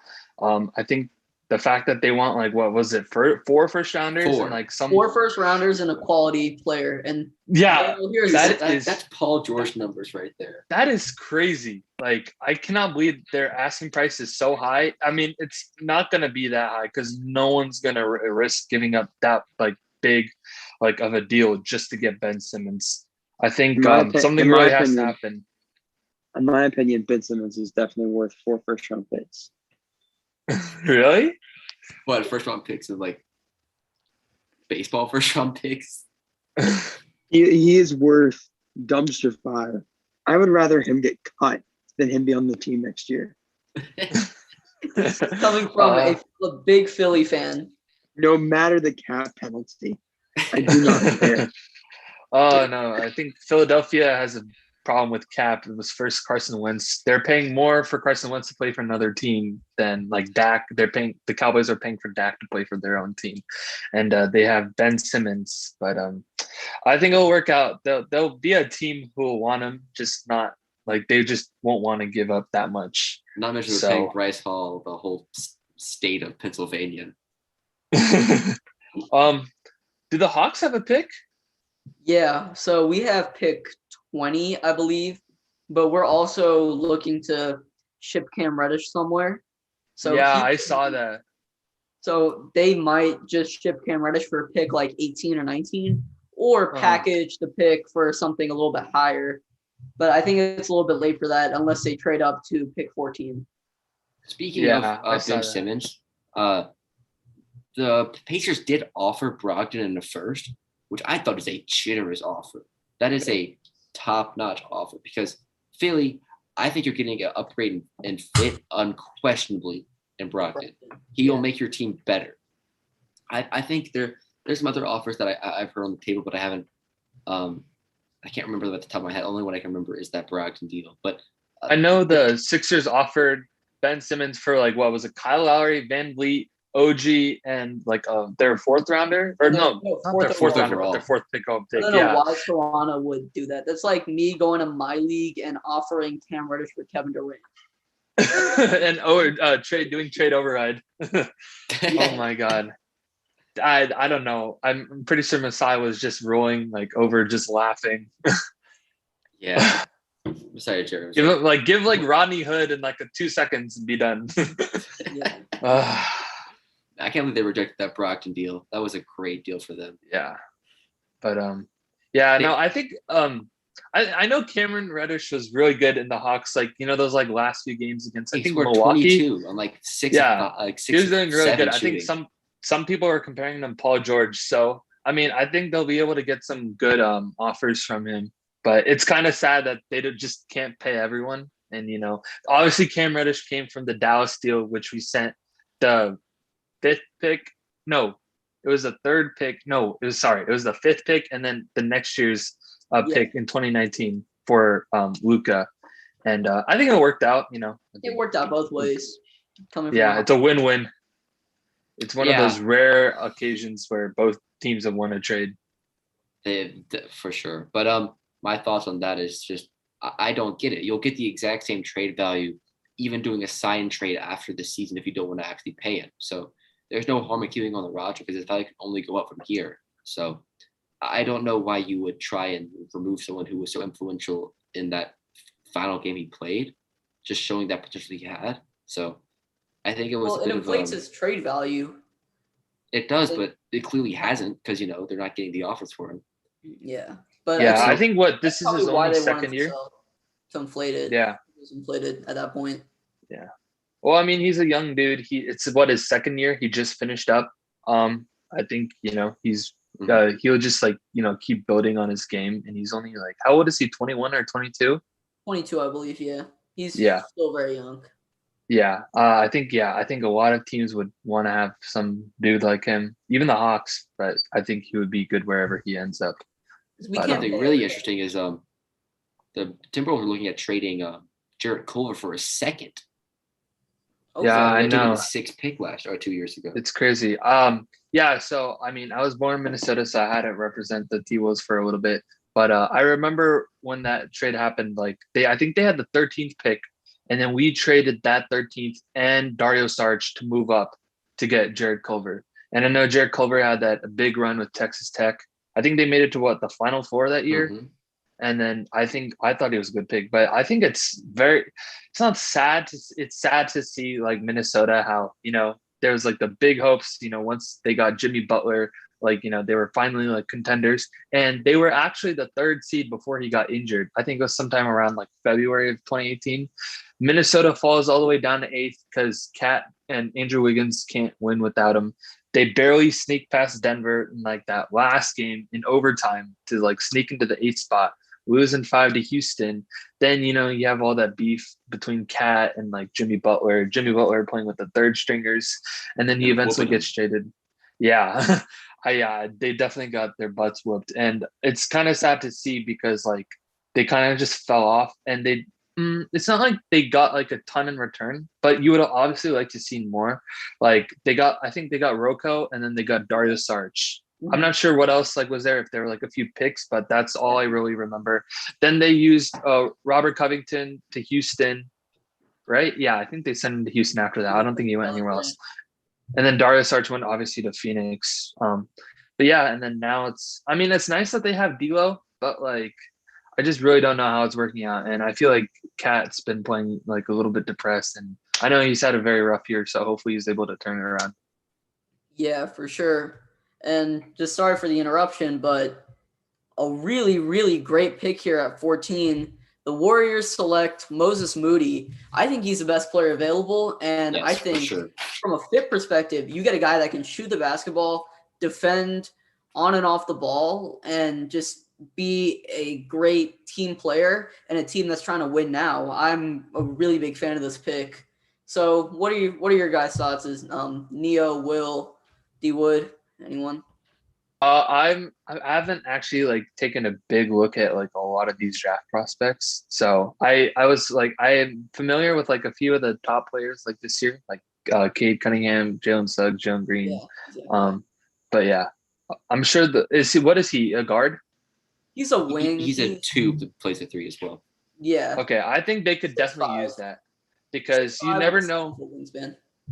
That's really good because you never know about how Klay Thompson. I'm sure he's going to do a really good job, and I'm sure he's going to come back hopefully 100%. And I know KD was definitely lucky with that Achilles, but you just never know. And Klay Thompson isn't getting any younger. I just think that the Warriors would like to have some fresh new players.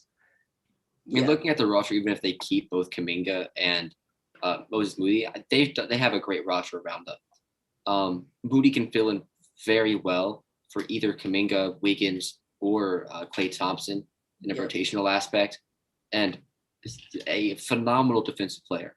I think he's better than Scotty Barnes in college as a defensive player. Not the versatility, but straight man-to-man defense. On ball maybe, but straight man-to-man. Like if it like not to account for like positional versatility, but just if I have one player and I need someone to play man-to-man on them to lock him up, I want Moses Moody.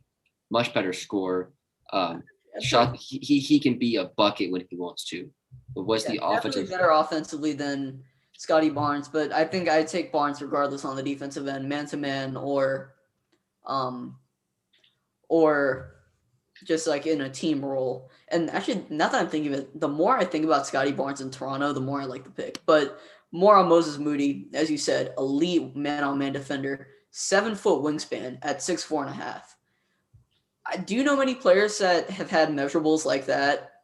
Because I just Kawhi. yeah, Kawhi, but Kawhi is 6'7", 6'8". Mhm. I think it's 6'6", maybe. Okay, yeah, 6'6". But I'm a really big fan of this pick. His shooting ability will at least give him a serviceable role as a guy on the bench for Golden State, which is great at 14 for a team that's trying to win now. But you add in that defensive ability, he can be a quality starter because Golden State can realistically run it back 1 to 2 more times. By running back, I mean go into the playoffs and make some kind of a run, not win a title. I don't think they'll win a title, but they can make a run at least 1 to 2 more times before the Curry, Klay Thompson era is kind of over. So Moody is going to be a great guy for that pick. Yeah. Do any of you guys want to talk about Russ going to LA? Oh, that'd be a fun one to yeah, talk for about sure. since the. Go ahead. We got the 15th picks. Let's talk about that, and then we'll hit Russell Westbrook. Payne in New Orleans. Payne, just Payne. The Wizards select Corey Kispert. Yeah, I'm not gonna say anything. Yeah, Corey Kispert is definitely a great fit here as a shooter. No, why? He's you want on a contending team. Yeah, both my Gonzaga Bulldogs are going to rot. Yes, exactly. Thank you. They probably are, but like Kispert is going to be really solid. But there are like 6 small forwards on that team too. You got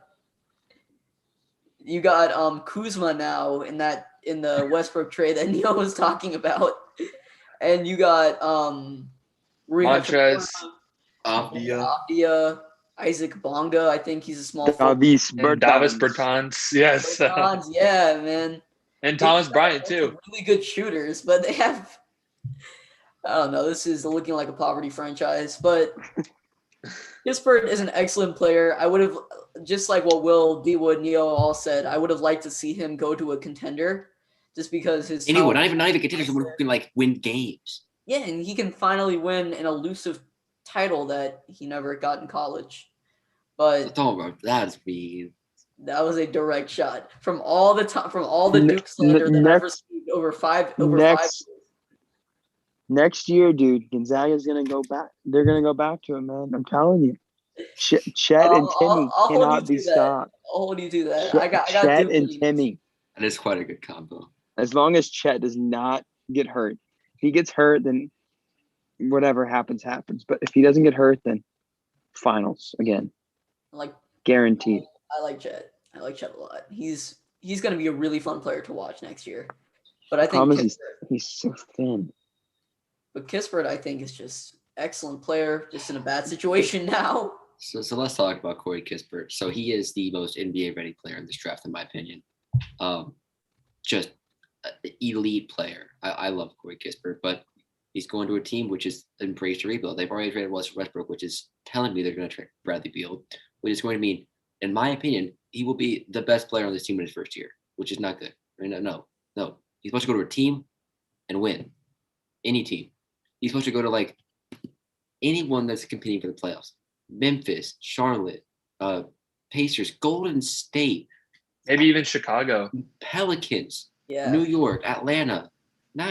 It's the worst in the entire draft for Corey Kispert. This is an L. Corey Kispert is the biggest loser this draft.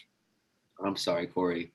Everyone's going to think that you're going to be a scrub next year in Washington, but, we knew you were a good player. He won't be a bad player. It's just Davis Bertans led the league in 3-point shooting, and everyone thought he was garbage. So, He's going back with Rui and Corey. Yeah, Davis Bertans also gets paid like $17 million a year. 17, yeah, something like that. Yeah. Let's talk about that Westbrook trade since we're on the topic of the Wizards. I'll just go first if that's fine. But I think it's definitely good for the Lakers. The only problem is that they're just giving up depth on their bench. I mean, we saw the same thing with Anthony Davis when they traded Lonzo, Brandon Ingram, Josh Hart. They just lost depth. And even though, they won the title, you had to have like guys like KCP and Rondo like really step up. And now they've just lost their depth. So it'll be nice to see. Now, hopefully, AD, LeBron, and Westbrook, they can all be like injury free. But I think it'll be definitely a good trio that can definitely make a push to win the title. It'll be Yeah, fun. I think they're gonna have 115 million in 3 players, which is just unheard of. Yeah, that's 3 massive contracts, but They're over the cap with 3 players. oh my god, I didn't even think of that. But like what Neo said, it's gonna be fun to watch. Westbrook isn't much of a shooter. I wouldn't categorize LeBron as much of a shooter, and definitely not Anthony Davis. And LeBron can shoot. Like He can shoot, but like he's there again, he was It's like not his 6 for main 6. skill. Well, yeah, he's got it's not so his many. main but, like, skill is playmaking. That's the same thing with Russell Westbrook. I'm just saying, he's a much better shooter than Westbrook is. He's a by far better shooter, and definitely because part of it comes with the IQ. But I think you have 3 guys that are not elite not elite shooters sharing the floor at the same time. It's going to be a clogged up paint. And if you look at successful LeBron teams, look at the Miami Heat. You had guys like Mario Chalmers, Ray Allen, Rashard Lewis, I believe, Shane Battier, all guys that could shoot the 3. And in the playoffs, they stepped up and they went crazy. Ray Allen saved the finals for LeBron back in 2013. Game Then in 6, yeah. in 2016, you had Kyrie Irving, who obviously much more than a shooter, but definitely one of the best shooters in the NBA. J.R. Smith, Kevin Love is a really good floor spacing big. You have guys that can shoot the basketball. That's what leads to success on a LeBron team. And now depriving your team of A, depth, and B, shooters just makes me skeptical of the team. You have 3 big egos clashing as well, so I'm just not really loving the fit there. And I'm not Yeah. and I think Buddy Hield would have been so much better for the team given his shooting ability. And you would only give up Montrezl Harrell, who I don't even know what he does well, and Kyle Kuzma, who was potentially going to get shipped off to Shanghai to play in China with Jimmer Fredette. So you definitely, I think the Buddy Hield trade made a lot more sense. You retain some of the depth because KCP is a good bench scorer, and you don't have 3 players with clashing skill sets all on the floor at the same time. Now, to be fair, I think if they get 2 shooters in that lineup to partner, like if you get a great shooting 2 and a great shooting, I guess LeBron will probably play what do you think will play the 3 or 4? I'll play the 4 because AD won't play I play the 3 because AD won't play the 4 because AD doesn't want to play the 5. Do they even have a center now? They still other have than Gasol. Marc Gasol? Yeah. If Gasol's playing, it's fine. If Gasol's the starting center, that's fine. Yeah. But if they bring in an elite shooting 2, this can work. They just need 2 shooters on this team, at least 2. Do they have any picks in the draft this year? No, they traded. They traded 22 in the Westbrook. Oh, okay. Oh, okay. All right. Yeah, and I mean, I don't know about the Wizards. I'm not sure about like if their return is going to be good considering what Harrell does and Kuzma. But they'll find their role on the team pretty quickly. Russell Westbrook, he's like one of those dudes. It's kind of hard to imagine. Like literally, just like what was it? 2 years ago, he was on the Thunder, got shipped off to Houston. Then he suddenly goes to Washington, and now he's in LA. Like it's crazy to see, but I mean, he's done pretty good. I mean, last year in Washington, he did average a triple-double. So I think, yeah. So I think LA, hopefully, he's able to find his role on the team and he's able to do good. I'm just really going to be worried about his efficiency, something that's never been something that he's been good at. He's been known to have like 4 for 15, like shooting nights, but I think he'll be a guy who'll bring a lot of energy to the team, and I'm pretty excited for that. Now a very, very fun pick. OKC trade to the Rockets. They take Daniel's guy, Alperen Sengun, our guy. What a great pick this is. This will fit perfectly with what they want to do. Jalen Green is maybe a bit of a clash with Alperen. It's kind of how they fit in the paint together because Alperen is very traditional. So I worry about that a little bit, but he has the potential to stretch out a little bit, at least into the mid-range. He does. He does have a very nice mid-range game, but Alperen is a guy who has like prime prime Shaq post moves. I'm saying, like, he is beautiful to watch in the post. His spin move is masterful. Like, he does it every time, and they can't do anything about it ever. MVP of the Turkish League at 18. Played for the Turkish national team at 18. 18 points a game, 83% from the line. Very good player. 9 rebounds a game. His playmaking really took a step forward. I think he averaged around 4 assists at the end of the season, 3 for the whole year. 2 blocks a game. I love Alpert Sengun. I only worry about how he fits in pace oriented offenses. And with Kevin Porter and Jalen Green, I don't know how much that's going to really fit with their pace. So would have been really, really fun to see in OKC. So they traded the pick, but I love the player. It's good value. So very well. What do you think, Ishan? First of all, I know he's not here anymore, but thank you, Daniel, for tuning in. Definitely fun to have you there. And what exactly was the trade with Houston? Because I know they have 2 picks, 23 and 24, that are. And are they getting any extra picks? Let me check the details. Because what is it? They have like 24 first rounders to like 2026. Yeah. Dude, Shams is smoking Woj right now. Like, it is a cookery. Well, Woj is on set. Yeah, Woj is getting Woj with Perkins and a few other guys. Dude, Shams is owning NBA Twitter tonight. But to be fair, Woj is doing it's very impressive what he's doing while being on set. Yeah, but Shams is also on his own live thing, so he's doing his thing. Yeah, just the second best live show on air right now. Gotta give it up for the boys at the TTP Triple Threat Podcast. But in all seriousness, these are 2 teams with a plethora of picks, so I'm really intrigued to see what happens because there are a ton of great guys still available. And just before we proceed any further, between the 15th and 16th pick, they did a little tribute for Terrence Clark. And I thought that was really great at the NBA to do that. This is a guy that we kind of watched grow up through high school as a top 10 recruit and into Kentucky. And he was going to get his name called on draft night too. So really tragic passing for Terrence Clark. We wish his family the best. And it's great that his mom, his little brother, finally got to experience draft night. Obviously not the way they wanted to. Tragic. I think when I first heard the news about it, I was shocked. Yeah, I was totally shocked. You never expect somebody in their playing career, especially in their college playing career, to pass. Like, even hearing somebody like Will Smith or Cedric Benson pass after like a couple of years after their retirement is tragic. But during their college career is something that you just. Yeah, I know. Kobe and I think Terrence Clark, he died in a car accident, right, in Los Angeles. That's tragic.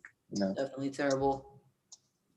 But under lighter news, or maybe not, Pelicans are up next.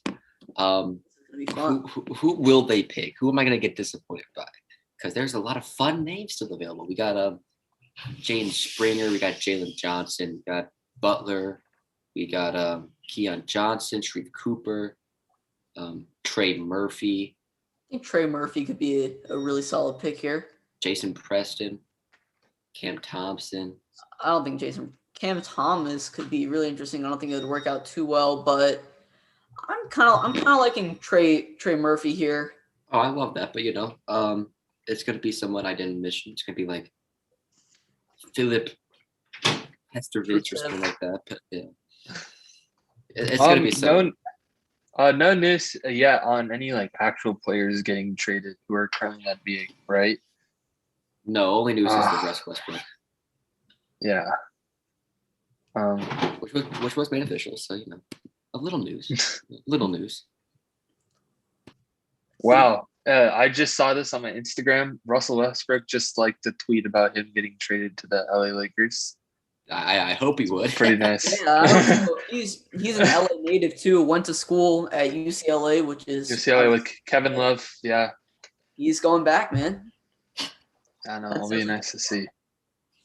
I'm nervous, man. I'm nervous. Come on. Houston's sending OKC 2 future first-round picks for 16. Okay, so they're gonna have 4 first-round picks. Oh my God, they are just like, this is not okay. What is that? 20 now? Are they at 20?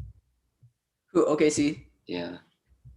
Oh God, yeah, something No, like they're that. back at like 17, I think. 'Cause this year they're losing their draft picks, so I think they're back at 17. Yeah, that's still crazy though.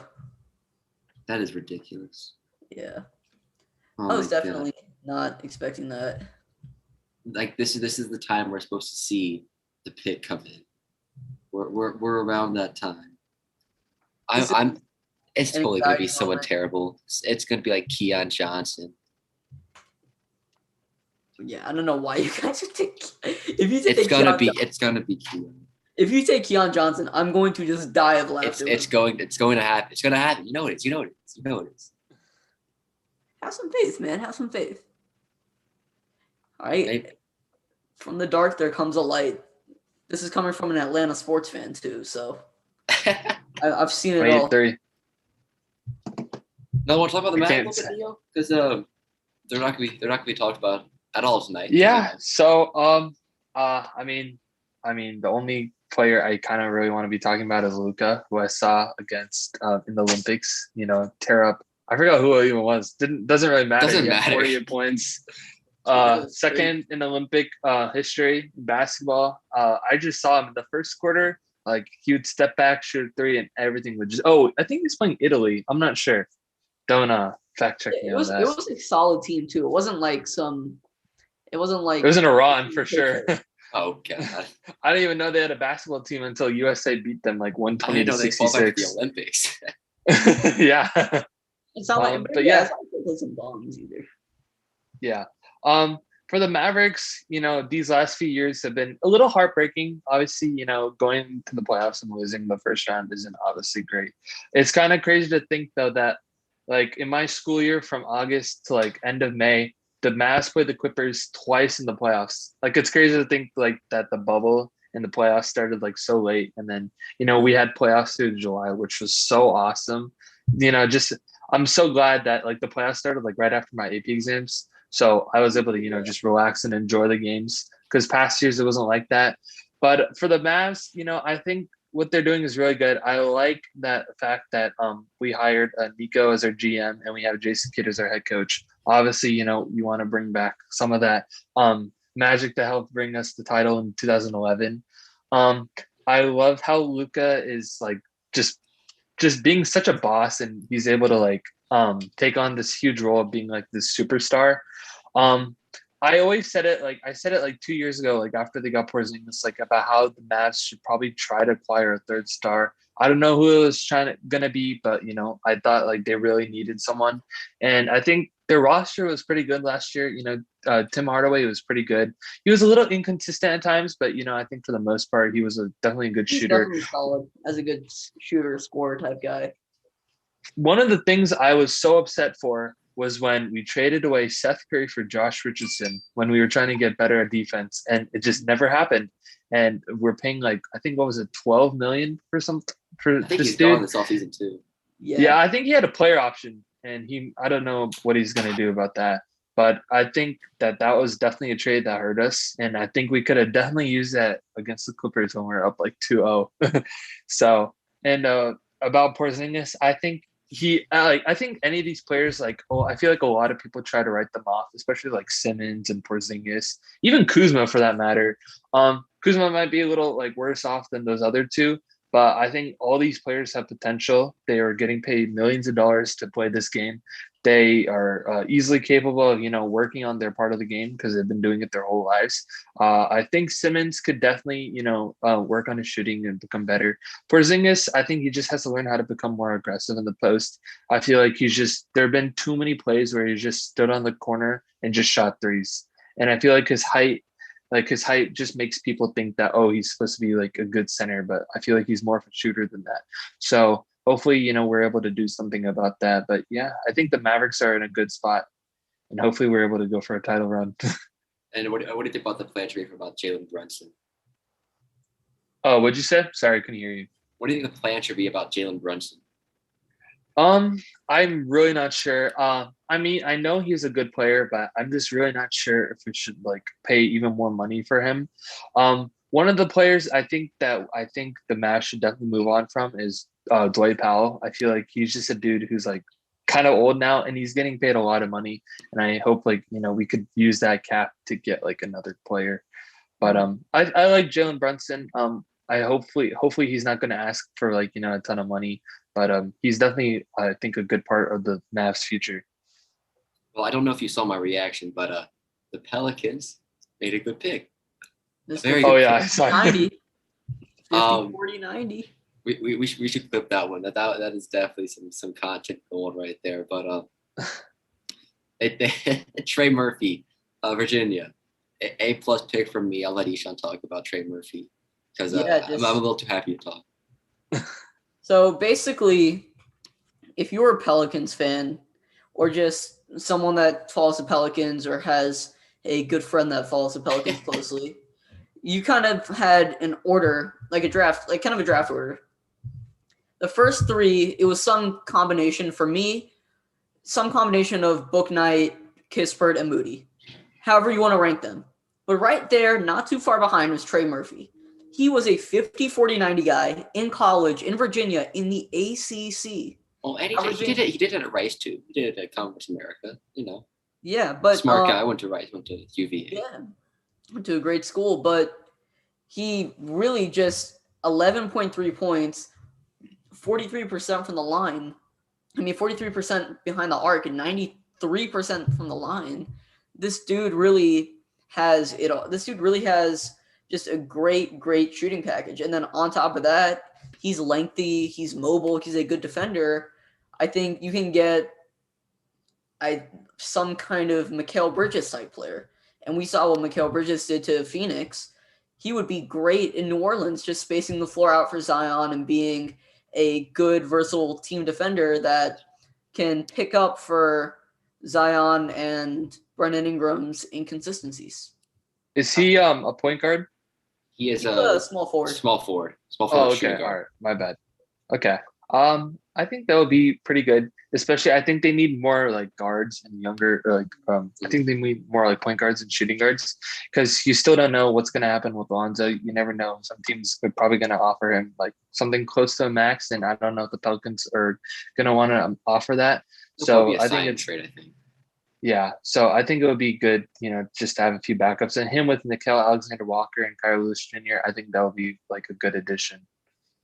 Like you just look at that team. There's a lot of pending situations, especially with Jackson Hayes. Whole other can of worms to get into there. I read the officer report. I think it sounds better than it initially seemed. They're looking into like abusive force police. I don't know. I didn't like get a lot of details, but just overview. But that backcourt, you got Kyrie, you got a Nickeil. Nickeil looked poised to take a big leap, and I don't think I'm biased in saying that. I think just where he's done with Canada, where he's done, he's a grinder, he's a worker. Yeah, great frame. I mean, he's cousins with SGA. Like there's a reason. Like they're great. So looking to see a lot of him. Kyra had a promising rookie season. I didn't love the pick. Wasn't my favorite pick. Obviously, I wanted Aaron Nesmith. The same reason. Like, I love shooting. So I wanted Kispert, and then I wanted Murphy, and then I wanted Cooper, just because the playmaking with Zion was just incredible. So I love 3-point shooting, second best shooter in the class. Not Corey Kispert, but not far behind. Corey Kispert's a lot more well-rounded than just a shooter, but both of them are guys that are going to step on, be ready. So I don't know how this lineup's going to look because Brandon Ingram's probably going to take the 3 spot. So Trey Murray's either going to come off the bench or play the 2 spot. Murphy can play the 2 as well. He can play the 2, but I feel like Nikhil's probably going to start at the 2. Yeah, so, you're right. Murphy seems to be like a 6 man this year, probably. That's fine. That's perfect. Yeah, but he could be a great 6 man. He's going to be an excellent 6 man. So. And now the Pelicans have Jonas Valanciunas, so they can put him at the 5. So. Yeah, I really like that trade. To be very honest with you. So. Yeah, I think Steven Adams has kind of progressed a bit, and I really wasn't able to catch much of like what he had done in New Orleans. And I saw like what Jonas Valanciunas was able to do, especially in those playing games he had against who was it, San Antonio, and then Golden State, and then especially against the Jazz too. I think that was he showed out pretty well. No, he's a much better. I think. It's just hard to beat Steven Adams, the guy. Yeah, He is just Steven Adams is just such a cool dude. he fights for every city he's in, like fights for them.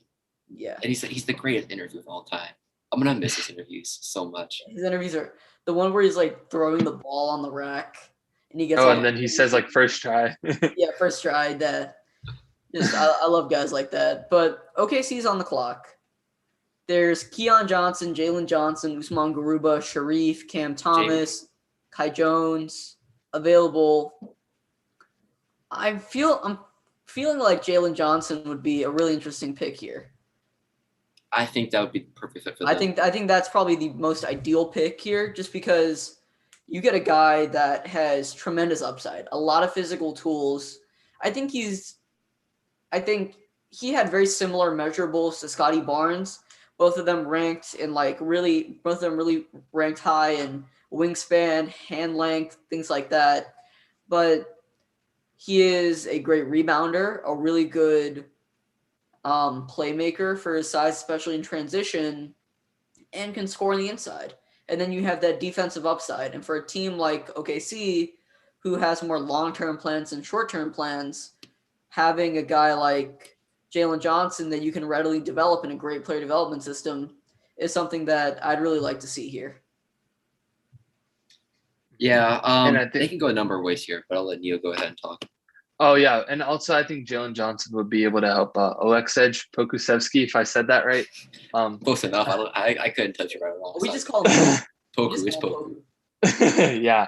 But no, I think that team with SGA. I mean Kemba, you never know. They might just trade him. Darius Baisley against Dort. I think that whole team is pretty good. I think even Isaiah Roby, right? Yeah, I think that's a pretty good team with young players. Just the only problem that Atlanta had is how are they going to pay them all? Yeah, and we saw Moses Brown get shipped in the Kemba Walker trade. I completely forgot Kemba Walker was on OKC. I did. Anyone else? Yeah, okay. This is where we have Neil. That was really something that just kind of went under the radar. Yeah, exactly. I think Al Horford to Boston was a nice thing because I felt bad for him because they just kind of shut him down. I mean, he was doing pretty shut good. Himself down, I think. No. I think the team shut him down because they wanted to let some of the younger players play. No, you're right. You're right. He's a good player, who was just on a team, that's obviously rebuilding. And I think him in Boston is going to be pretty good.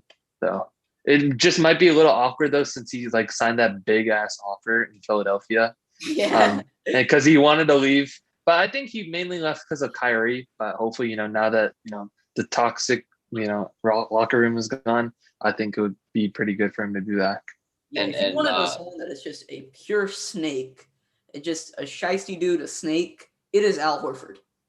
So he leaves Atlanta after building his career there for a big extension in Boston. I get it. You want to be more on a contending team, but don't badmouth the team that made you into the player that you are.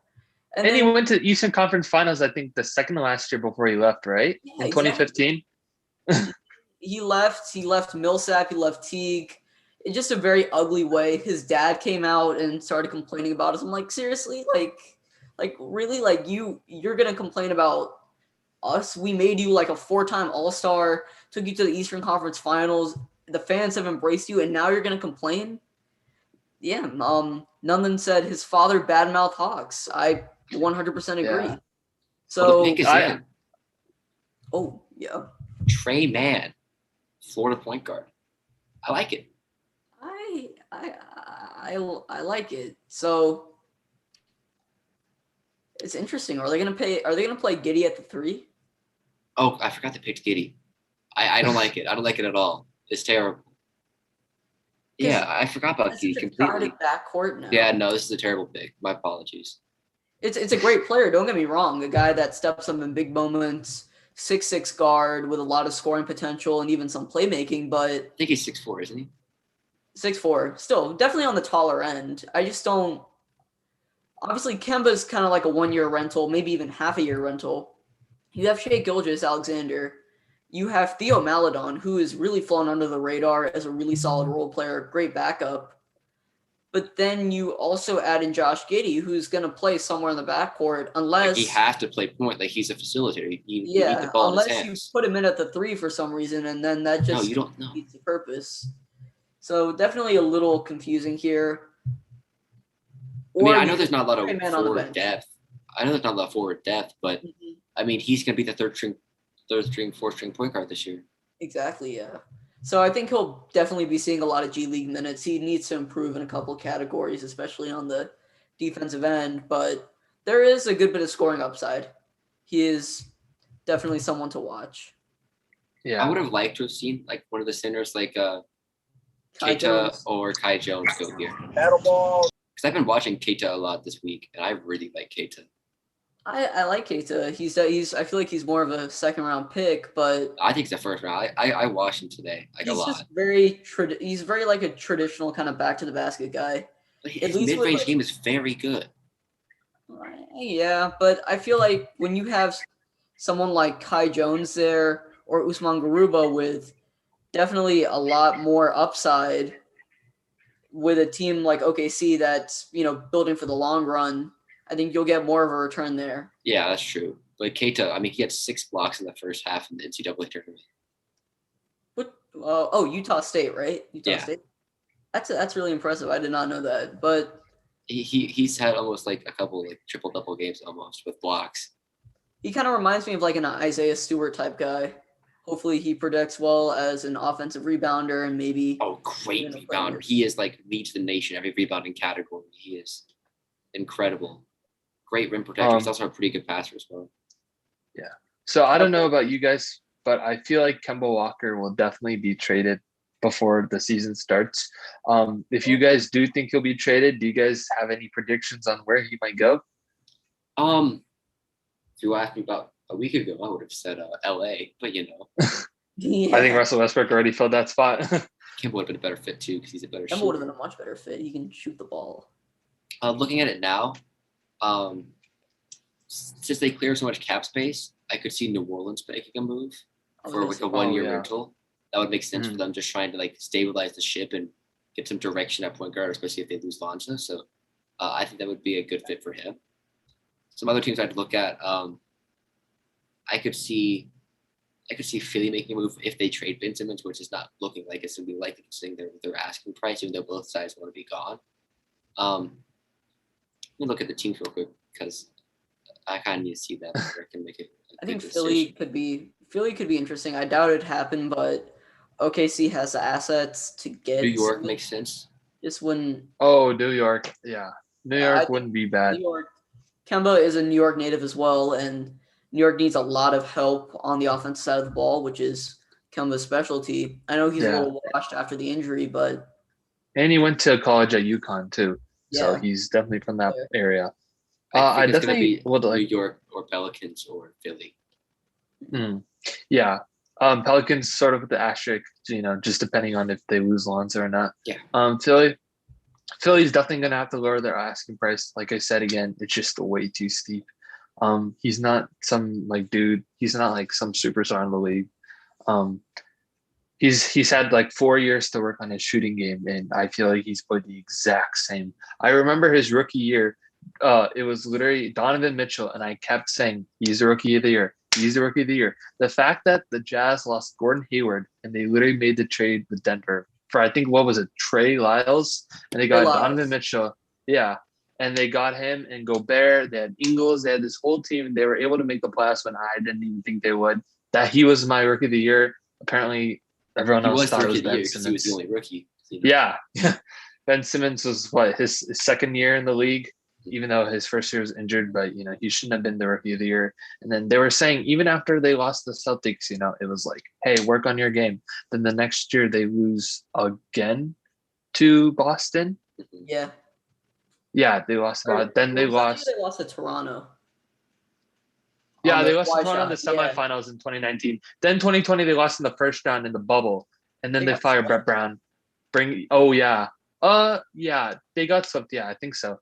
And then obviously they fired Brett Brown, hired Doc Rivers. Ben Simmons is just not a great player.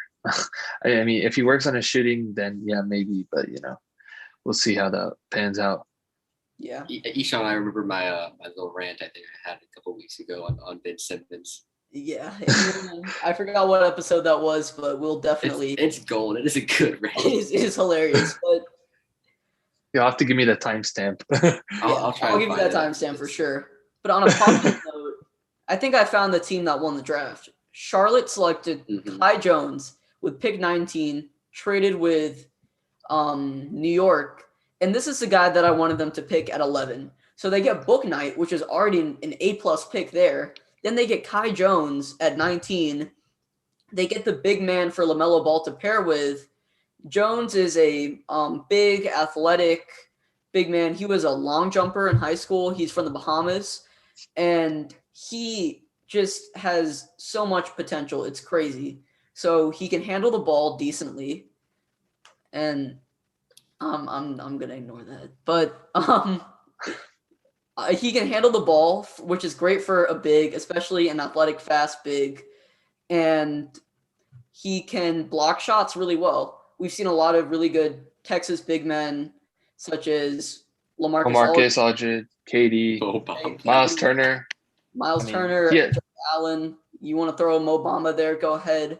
He seems to me just like Jackson Hayes coming out. Or Jackson Hayes, yeah. Both uber athletic. More upside. Jackson more upside than that. Because Jackson was like a defensive rebounding guy. At least Kai Jones can handle the ball. At least he can make passes, and he has a good bit of range. He's not going to. But not. I feel like Jackson Hayes still has higher upside. If he maybe focuses his energy into basketball instead of beating up police officers. Yeah. I read the report. Like they came to his house and they like made him stay outside. He didn't want to go. And I heard he got inside. tased, and he went to the hospital for minor injuries. I don't know the full situation, but they would not let him inside his own house. And that's interesting. I think he tried to like push past officer to go into his house or the house where he was at, and then that's when something happened. But I think the report looked a little bit better on him. So, anyways, uber athletic, great player, but he played most of the year on the bench, I believe. Yeah, the Texas front court was stacked. Yeah. And what I find so amazing is he was able to produce at such a high level with very little floor spacing. There were times where he was sharing the floor with Greg Brown, who's a slasher, just kind of like a pure athlete almost, and Jericho Sims, who is their starting center. So there were times where the three of them were sharing the floor, with Brown at the small forward, Jones at power forward, Sims at center, or flip Jones and Sims, and he was still able to handle the ball. He still shot the ball not like decently well because he didn't shoot that often, but if the team needed a shot, he was there to take it, and he was just really good on the defensive end. So I'm really happy about this, and Atlanta is up next. They're up. The pick is in. And just another thing to add, I just read that the pro player comparison for Kai Jones is Jonathan Isaac. So what do you guys think about that? That's a bit of a stretch considering how position with the positional, but I can see it. Yeah. Like I can see that because the offensive play style is kind of similar. Yeah, offensive play style, and he has that defensive versatility. So Jones is, once again, I said it before, great athlete. So he can guard. I don't want to say the 1 through 5, but he can definitely guard the 3 through 5 with that athleticism. And the Hawks. Have you seen the pick, Ishan? Have you seen the pick? Hawks to Jalen Johnson. Yeah, I was hoping you hadn't seen the pick yet. I'm starting to like it more and more. Oh, I love the pick. But I'm wondering what we're gonna do with Cam Reddish at this point. So I don't think we're gonna trade him on draft night, which is what I really wanted in the first place because we can't pay everybody. But I think Jalen Johnson, as kind of a multi-positional defender, a playmaker at the forward spot, and a good rebounder, he'll be very interesting. He can be even a lob threat for Trae Young as well. And I think this is the guy that they want to potentially fill in for John Collins. Because John Collins, I don't think we should sign him. He's not worth over $25 million a year. Not even over $22 million a year. But this is a very change of tone from you. You were like this last year.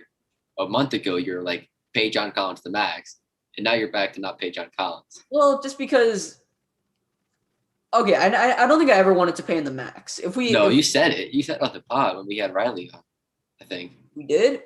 Yeah, you were like all on bring him if we get a back. good price, yeah, but if we, I don't think we should pay him the max. The max is what De'Aaron Fox and Bam Adebayo are making, which is 30 million plus. And for a guy that averages 12, Well, not yet, but I think it's 20, 25, 27, 29, or 27, 29, 30. And we know how much Trae Young likes to run the pick and roll, and he has guys like Capella, Gallinari. He has Onyeka Okongwu, who's I think he was in surgery, right? So he'll be out for some time. 6 months. But yeah. I think for John Collins, I think Atlanta re-signing him will be good, but I'm just not sure about if it'll be too much money. It just depends on what they're asking for, and he's a restricted free agent, right? So hopefully they'll if another team offers it, and if it's reasonable, they'll be able to match it. And worst case, they'll have to trade him. Now, I love the Jalen Johnson pick. I do too. Now, Jalen kind of seems like John Collins coming out. Let's offensive game.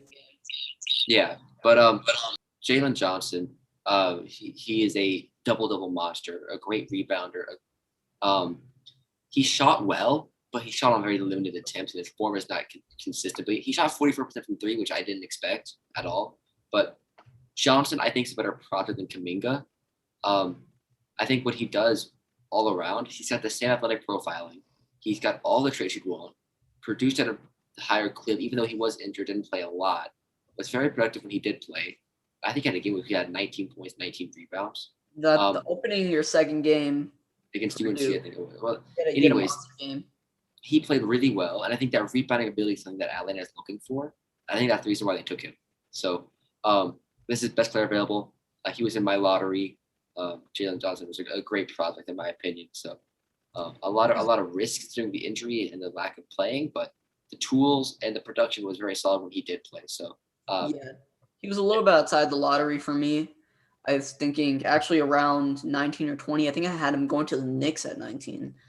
But there is a lot to like about Jalen Johnson, and there is a lot to dislike as well. He quit on Duke after the whole injury thing that really screwed up his draft stock. But before that, he was looking like a lottery pick, and Atlanta has recently gained a track record of developing their players well.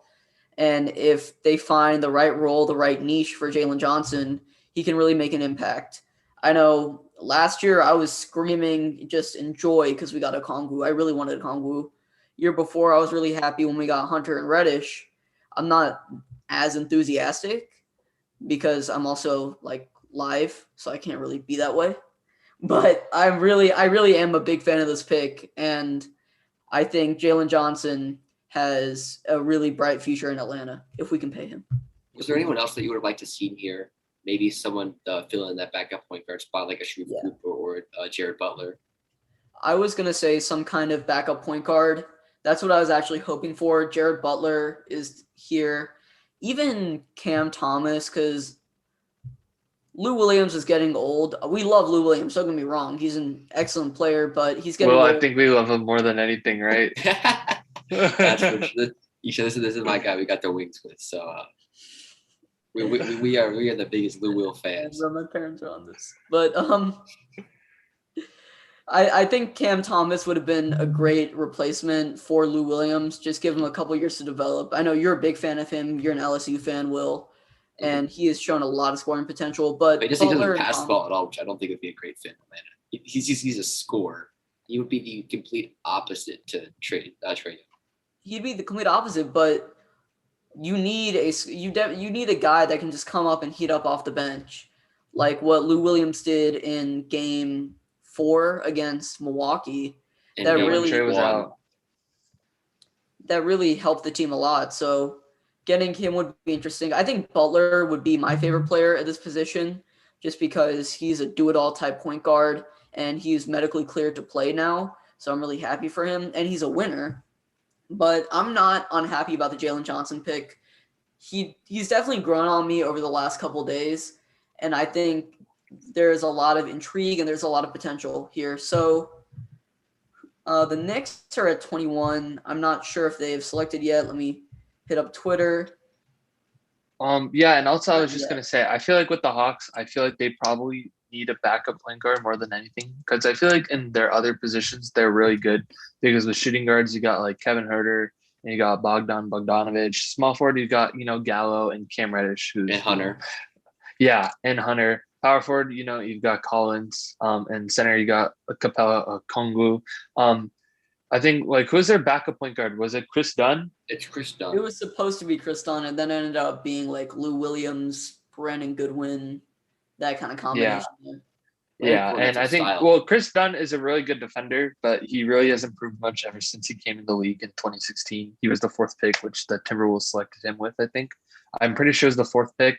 Yeah, he's just one of those guys who's really good at defense. I just haven't really seen anything else from him. So I think they would definitely try to go after a point guard soon. Yeah, that they were in that Cam Reddish trade.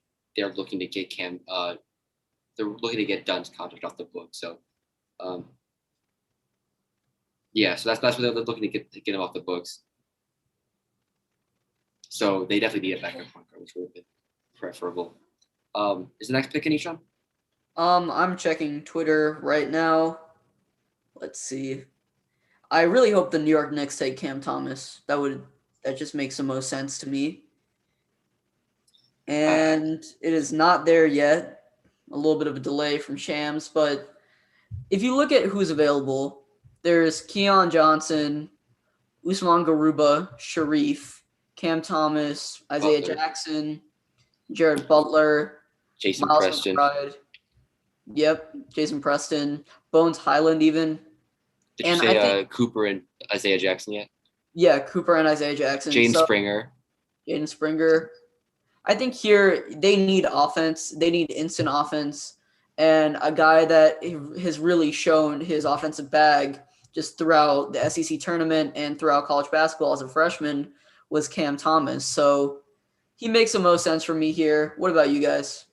Yeah, he's the second highest scorer, or third highest scorer outside of Max Asmus and Luka Garza. Yeah. So Cam Thomas was a great player to watch.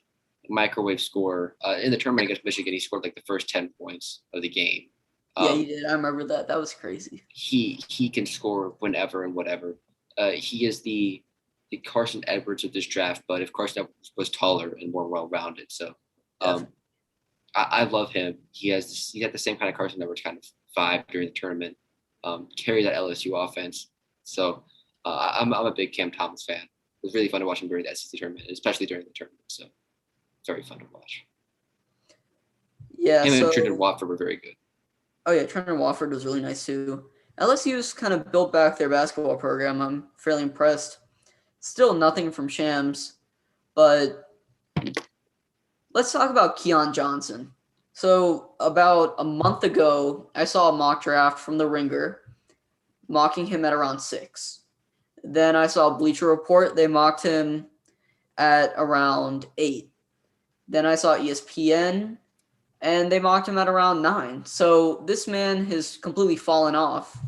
So Hold on, 1 second ago, breaking news. Knicks are trading to Detroit. Right, continue. Wait, what? The Knicks are trading to Detroit. Just pick 21? Yeah. Oh. Nothing yet. That's just the rumor. All right. Go ahead with your That's Keon interesting. Johnson. So, yeah, Keon Johnson has fallen a lot, even further than what I expected and what most people expected. What do you kind of make of this, and what does it show? Because this man was heavily regarded as the best athlete in class, and he had production, but not enough to really warrant a lottery selection, let alone a top 7 selection. No, I didn't think I'd like Keon Johnson because of his shooting abilities, but when I turned on the film, he was a very effective mid-range shooter, which was something I wasn't really expecting from him. His finishing around the rim and his three-point shooting were not great, but I thought that he had the tools and the ability to become a solid player, and that mid-range ability showed promise for him. His free throw wasn't great, but I was really impressed watching him in the 2 games I saw of him. Actually, I think I saw 3 from him. So yeah, definitely. I like him as a player. I think if he were to go to any team from now on, it would be a really good pick because he's got potential. He's got that 40-inch vertical, 48-inch vertical. So he can jump out the gym. That jumping ability has proven well around the basket where he can just levitate in the air forever. So I do like him as a prospect, especially at this range. I think it'd be really good to see him come here. But it's that shooting concern and the lack of a other facet to his game besides the athleticism. I think that's seeing him fall so far. But Yeah. I liked him more as a prospect than I thought I would, which is surprising. Yeah, so the on-ball defense is definitely there. Also from the tape, you might have seen that, but he's still very raw. He didn't start playing organized basketball until 16, 17. And speaking of Keon, the Clippers via the Knicks at pick 21 take Keon Johnson. So Clippers, so Woj wrong. All right. This is very interesting to me because number one, I really think the Knicks could have used a first round. The Knicks could have used this pick to get Cam Thomas, and the Knicks actually have pick 25. So LA traded up 4 spots to take Keon Johnson, and with Keon Johnson, you're adding a very good on-ball defender, really good wing, probably the best wing available, or best or second best wing available to a team that's already loaded with Paul George and Kawhi. So they're starting to tool up with these raw prospects for the future, and the Clippers have had a good recent track record of developing some of their players. So I'm kind of digging this pick more and more. Not to mention they also have Terrence Mann and they also have Luke Kennard. They have hopefully they're able to sign Reggie Jackson and bring back DeMarcus Cousins. They have they're doing really well, and I think with Ty Lue they'll only just keep getting better. Mm-hmm. They have a very good roster on paper with their depth and with their star power. I like the value here at this pick, but I don't know if I love the fit. There are 2 guard spots pretty full at current point, and they don't really have the time to develop somebody as raw as him. I would have liked to see them address maybe more power forward center area. Yeah. I know they can obviously still get him later in the draft just because of where he's projected to go. But I love Moses Wright here, just as that perfect fit as a center. Was a top 25 3-point shooter in the nation overall. Was a phenomenal player, ACC Player of the Year, great scorer, a great stretch 5, and would fit that system perfectly with what they're trying to do. 7'3" wingspan too. Yeah, he is the perfect player. Has improved every single year at Georgia Tech dramatically. And when you draft an ACC Player of the Year, you're drafting a guy that, especially from Tech, he beat out guys from Duke, UNC, FSU, Virginia, really quality programs. So it definitely says something about the player. But I think the Clippers here, Isaiah Jackson could have been interesting as a shot blocking kind of guy. But the guy that I really would have liked to see them draft is Usman Garuba. And what's funny about Usman is he is in, I think he's in Tokyo right now representing Spain, their national team for the Olympics. And when they played the exhibition match against the U.S., Usman Garuba, a 19-year-old, was tasked with guarding the best player in the world, Kevin Durant. He held Kevin Durant, in 14 minutes played, Usman held Kevin Durant to 14 points on 35% field goal percentage and 27% three-point percentage. So this man definitely knows how to lock up some quality players. So I think Usman, he's an elite shot blocker. He's versatile, and he can make good passes and reads at times too.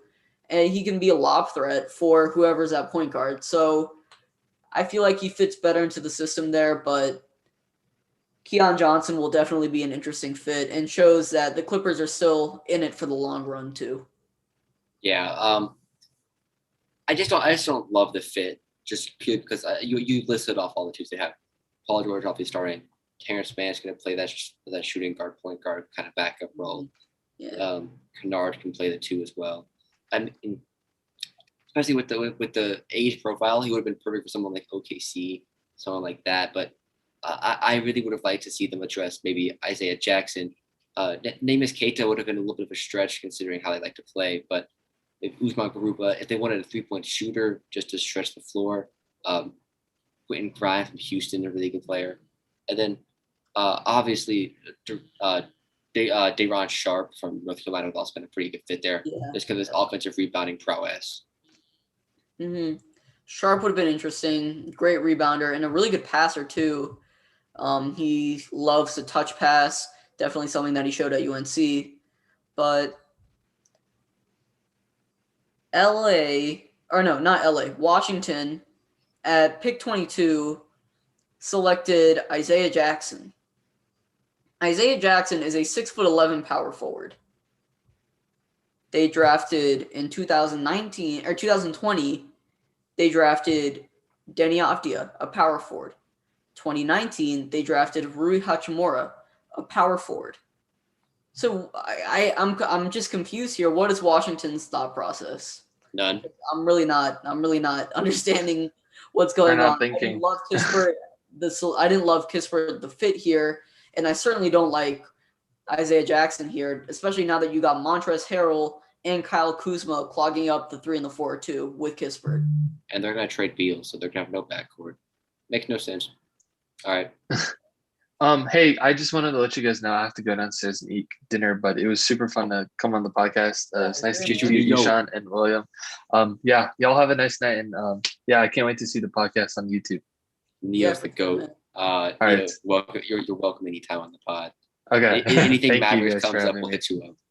All right, thank you, man. All right, have a nice night, guys. Have a good one. Bye. Yeah, I think it's the GOAT, isn't he? Mm-hmm. Yeah, he is. So Woj posted something, the Keon Johnson post, and yeah, Isaiah Jackson to Washington. I don't really understand that. Doesn't really make much sense here when there's Jared Butler available, Sharif Cooper available. I'm really praying that Houston, they took Sengun, they took Jalen Green, and they have two picks now. Is this where they take Sharif? Is this where they take Sharif? Because John Wall is definitely expandable. I like the fit, but yet again, they need shooters at this point. Yeah, that's true. Because Green, Porter are solid. I mean, they're solid, but you need a big athletic guy to pair with you need a lob threat for Sharif. And yeah, Chris Wood, I guess. Chris Wood's not a lob guy. I mean, he's a very solid. I love Chris that out big, but he's a very tradable asset because how incredible his contract is.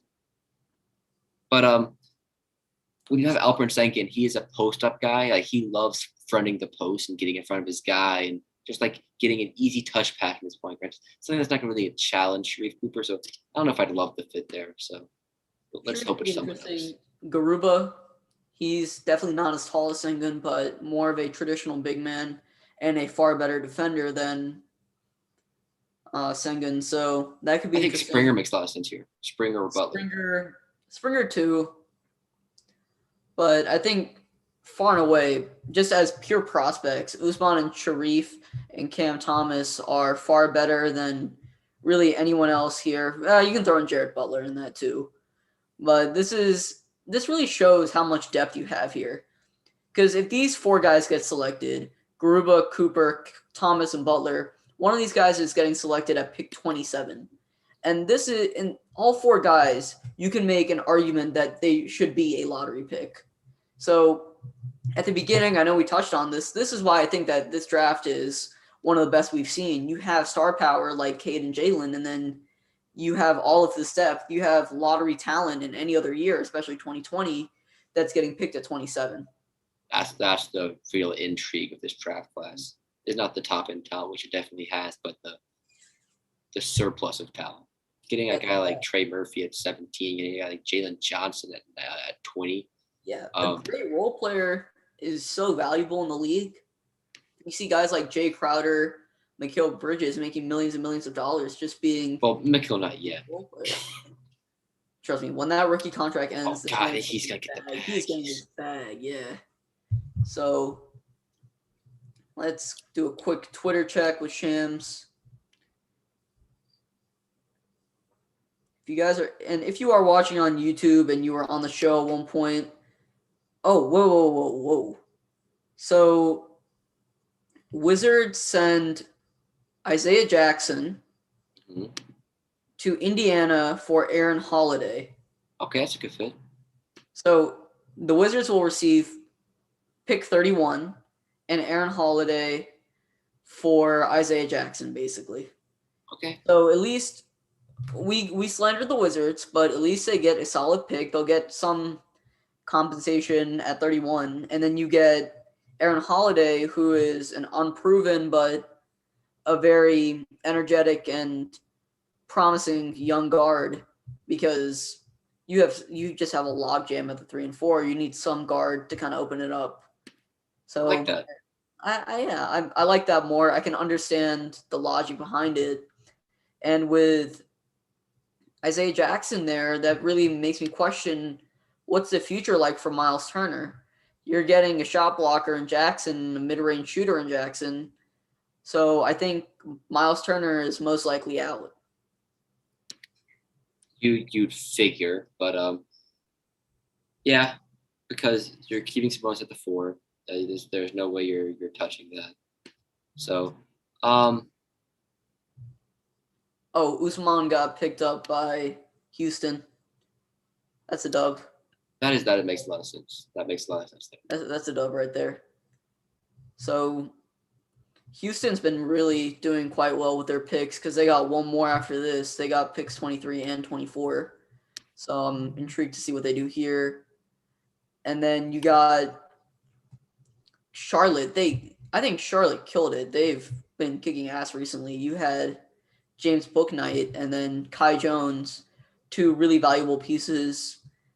Who are some of the other winners besides Houston, Charlotte, just for the draft overall? Immediately sticking out to me, Magic. Magic had a great draft. Yeah, I thought they did a really sure. exceptional I almost job. forgot about them. Yeah, the Magic really nailed both of their picks. I think they took the best player and the best fit for picks 5 and pick 8. But it kind of worries me because Magic, they're my division rival, the Hawks division rival. Charlotte, they're an up-and-coming team, and they're a division rival. Now, we got to start worrying about them in the regular season. But on the flip side, Washington is just so bad. Like, that's like a guaranteed season sweep. Yeah, you're losing some games at least. Yeah, like if we play them at the end of the season, we're the 1 seed because we've gone 81-0, and we just want to take one loss. We'll give it to Washington, but aside from that, I don't really see them. Yeah. Well, now we got to talk about the Bradley Beal competition because with Westbrook gone, that definitely seals the fate of Beal. Yeah. Beal. So he's gone. It's gonna be a hefty price. Teams I can see making a move. You're gonna hear me say this every day. In New Orleans, they've been looking at Beal for a while. New York, Philadelphia, Golden State. But yet again, they took Kuminga, which would not make a lot of sense in Washington.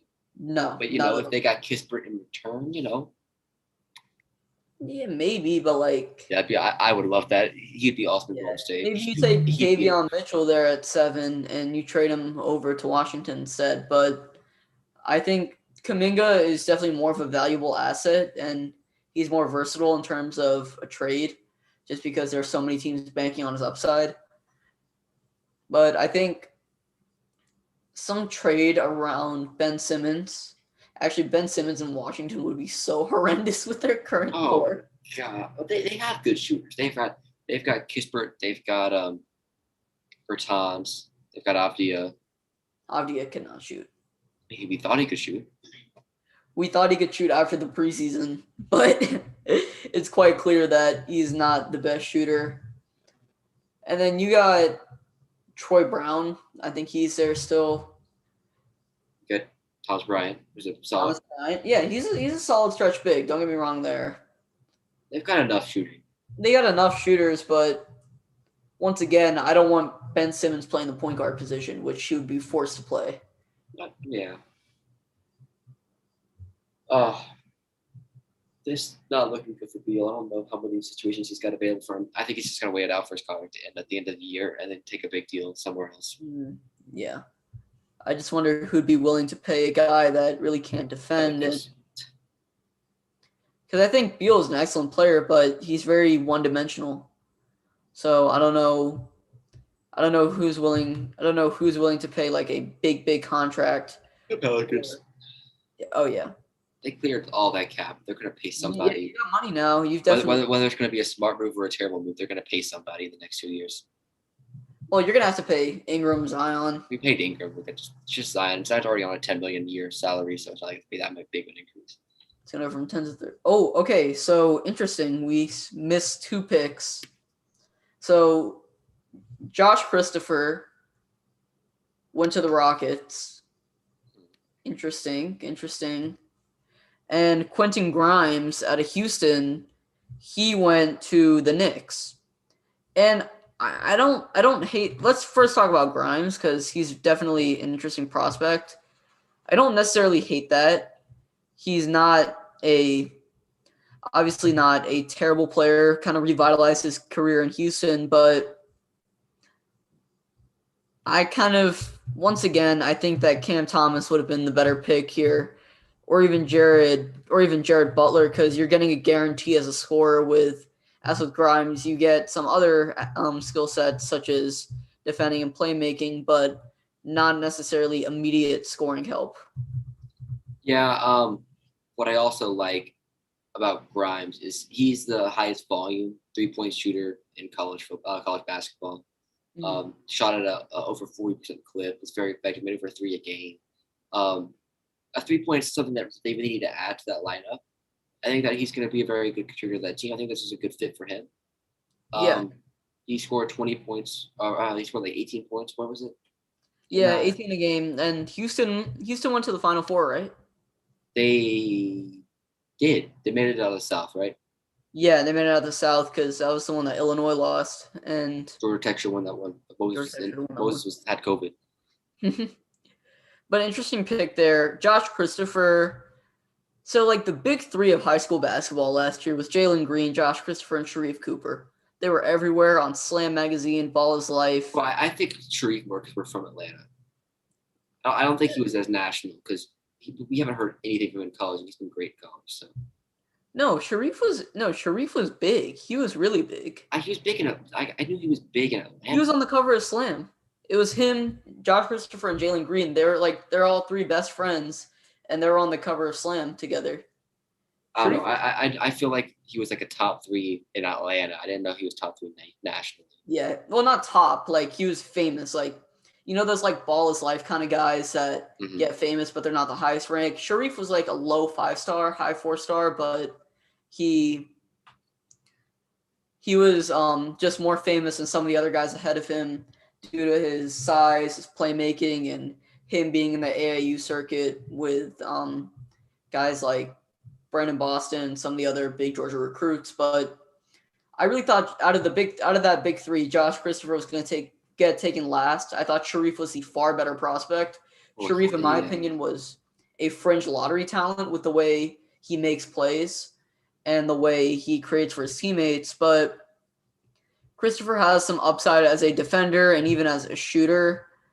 I just think that he was a high second-round talent, and this was definitely a bit of a reach here.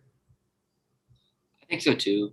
He's got good, like, the build, 215, 6'5", shooting guard. He scored 14 last year. He was a solid defender, good defensive rebounding, but he fouls a lot. He's not a great passer. Exactly. Defensive rating wasn't great. His efficiency was definitely poor. It says the turnover ratio was not good.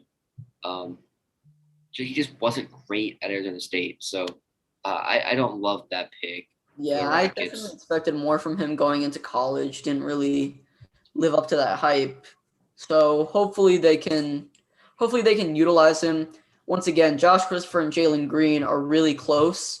And the fact that they're on the same teams together. Well, I think that's kind of why they picked it. Yeah, that's definitely one of the reasons why. Like, they were on the same AAU team together back in Vegas, and they formed a really close bond. And then Sharif was in that group as well. They should have taken Sharif then. Yeah, I think either one of them. But now LA is on the clock. Wait, no, not LA. Let's just talk about Grimes a little bit because I don't think we touched on him as Oh, much. Quentin Grimes. Just he was great for Houston. He was great Definitely defensively. revitalized, yeah. Was definitely the reason they were winning. Great on the major contributor to the win shares. He was a good rebounder offensively and defensively. His mid-range game was kind of weak, which was strange for who shot so well. I guess you could see it. I mean, he shot 8.3 attempts a game. Like he was jacking up three. He was hitting them. So I think it's a good fit. Yeah. So we have Christopher at 24. 25, we got Quentin Grimes to the Knicks. Now 26 is Denver. And I think here you got to go either Jared Butler or Jaden Springer, one of the two. You got to get that backup point guard because they were a totally different team without Jamal Murray. And so to really get ahead of the game, you need a backup point guard. So just to really stay on top. So I think this is going to be. It's going to be one of the two, and they're both on brand for what Houston, for what Denver likes to do as draft philosophy. So I'm really excited to see who they go with. Either one will be great contributors to the team.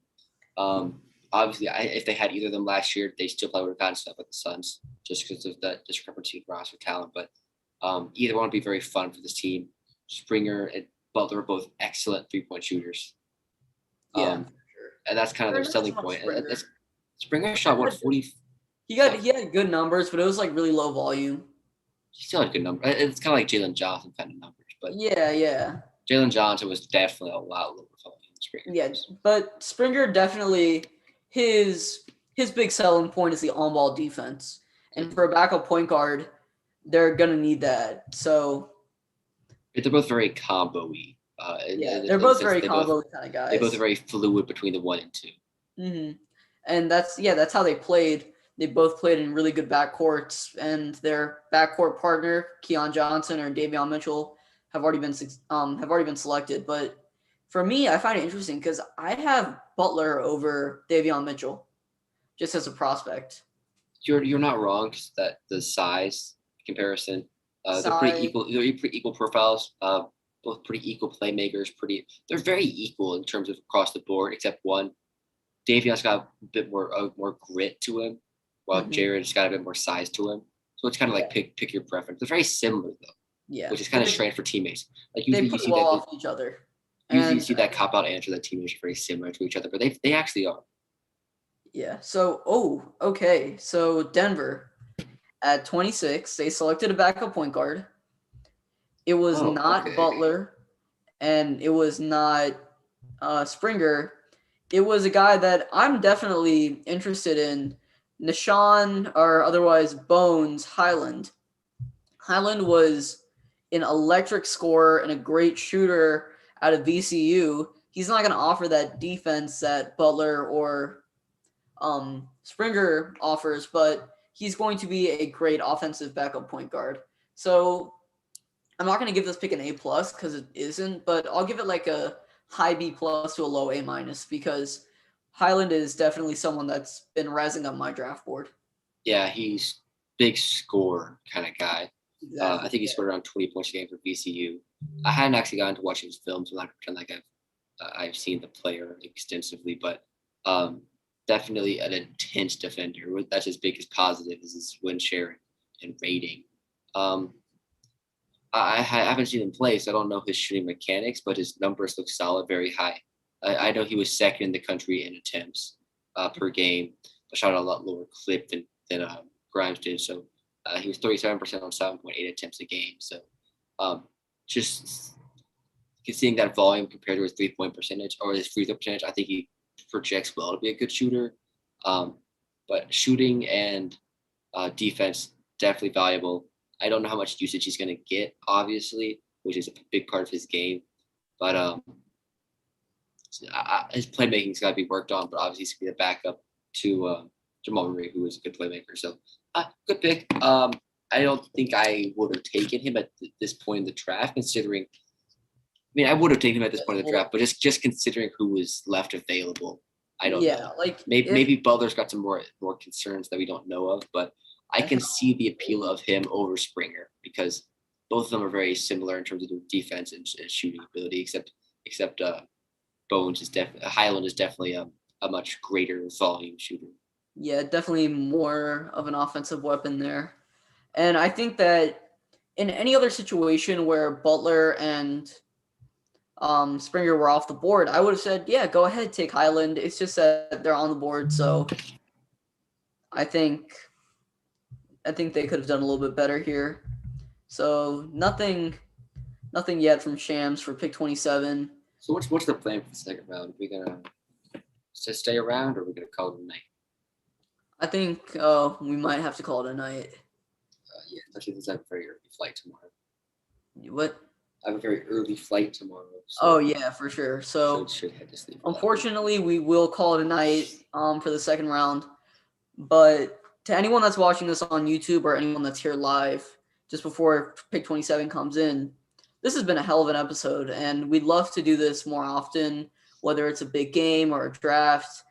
We had a lot of fun doing this. A lot of friends, family members that Will and I both knew, grew up with, came on the show, and we had a great time doing this. So thank you to everyone who joined, and we will, if we ever drop merch, let's keep a tally of who joined this, and we'll give them like 10% off. 10%, 50.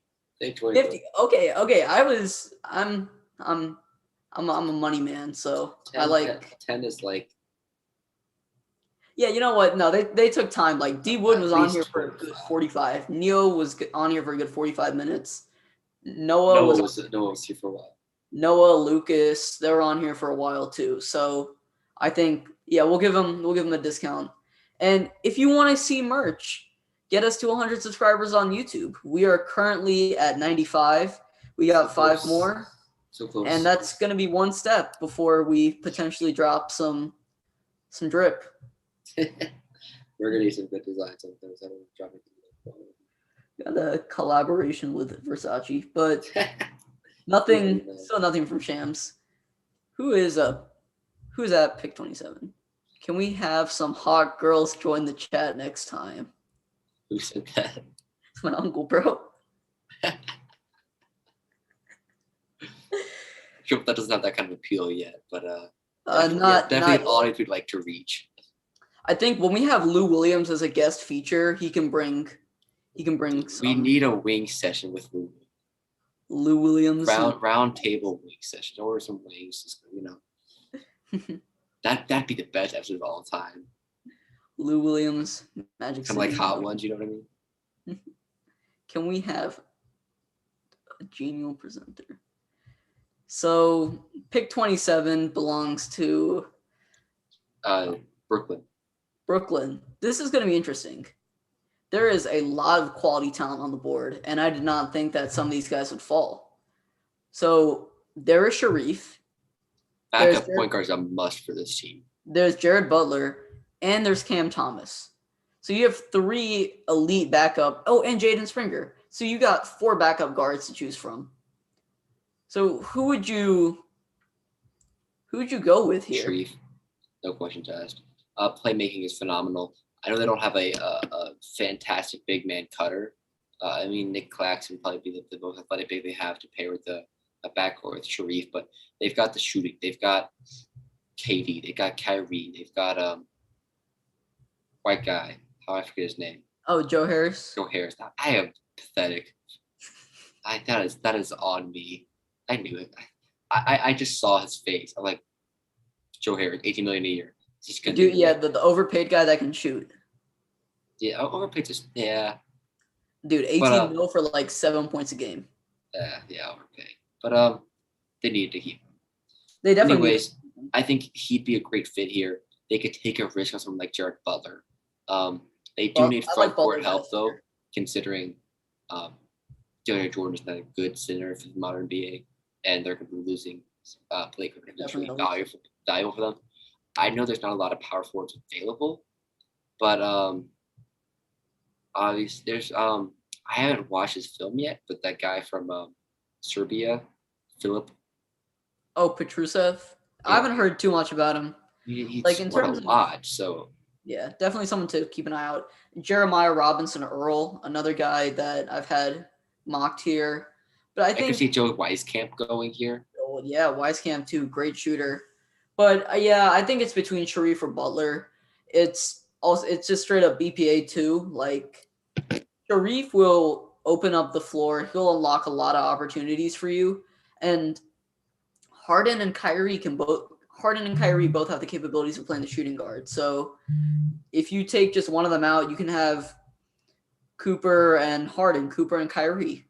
And then you got Durant or Harris Durant, Claxton, Harris Durant, DeAndre Jordan if they keep him, which I doubt they will, or even like Durant, Bruce Brown, Claxton. That could be really interesting and gritty there. But I think Sharif is just one of my favorite players. And it's just a shame that he fell this far because I've seen him go as high as 5 in mock drafts. Oh wow, I haven't seen that one. I've seen guys like Jalen Johnson go as high as 5'2". So I've seen Jalen Johnson, but I saw a dude put Sharif Cooper at 5. I'm like, you know what? I love Sharif, Atlanta native. I got to give him the props for what he's done given his height, but I don't think I'd have him at number 5. Maybe like 15 or so.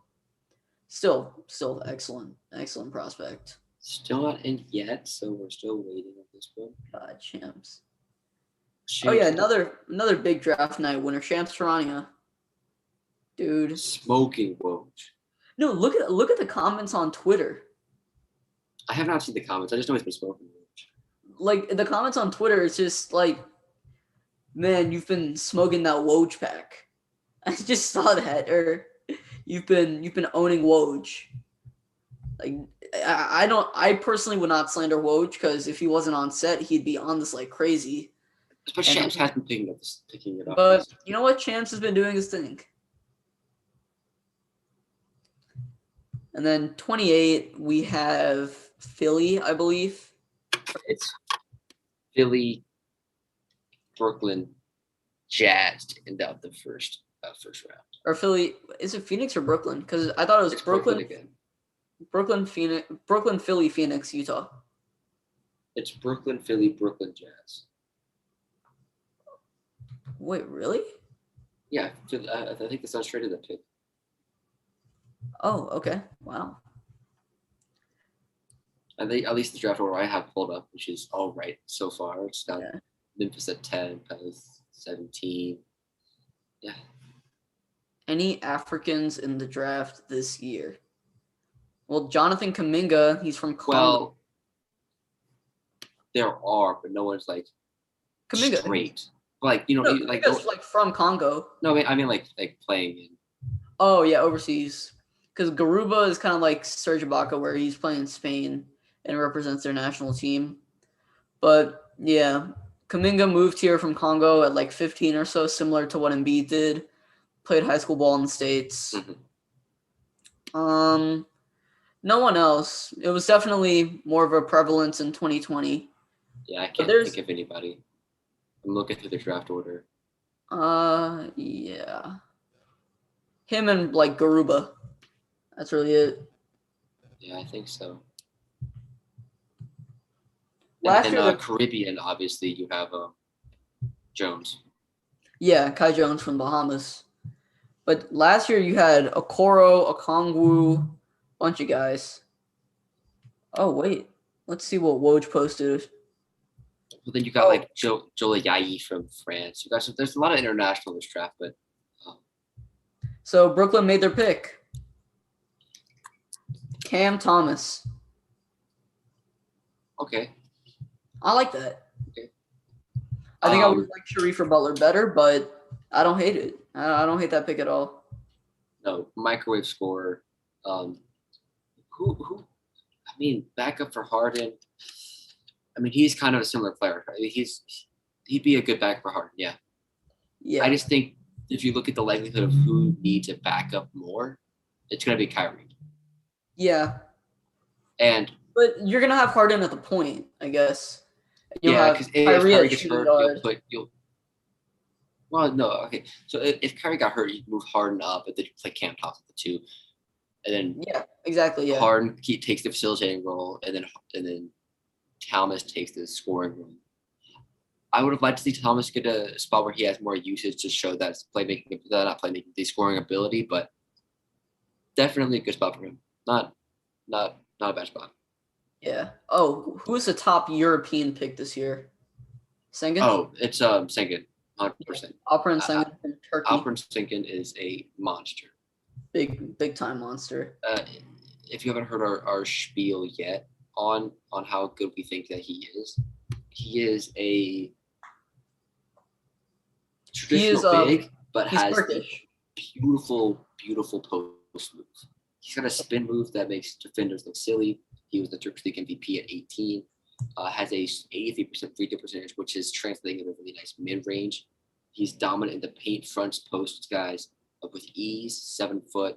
Only concern is that he's very lumbering down the court, which was a bit of a hindering on the break, which is not a big issue in Turkey, which is a pretty slow-paced league. But in the NBA, I can see it being an issue. So that'd be my only concern why I didn't have him as like a top 7 prospect, but he was in my top 10. So yeah, definitely a really kind of old school throwback, kind of big, but did produce really well. When you're the MVP of the Turkish league at 18 years old, you know you're special. So that accolade in itself just speaks for how good he is.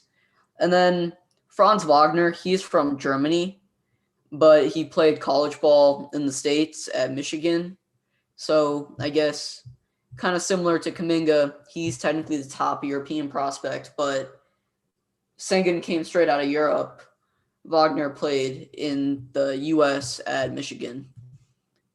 So pick 28, we got Philly, and this is great. They need a backup point guard. They have 3 to choose from.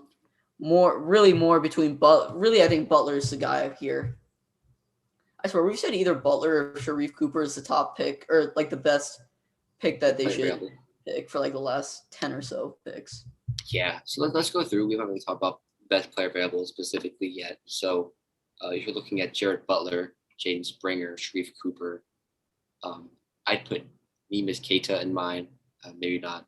Deron Sharp. Yeah. Jola Yayi, Jason Preston, Ayo Dosumo. Yeah, Dosumo definitely. Matthew Hurt, Joe Wisekamp, McKinley Wright. Herbert Jones is also really interesting there. Really good defender, but not really. JT Thor. JT Thor would be really cool, but I would really like to see him in Utah. And I really like Jeremiah Robinson. That was.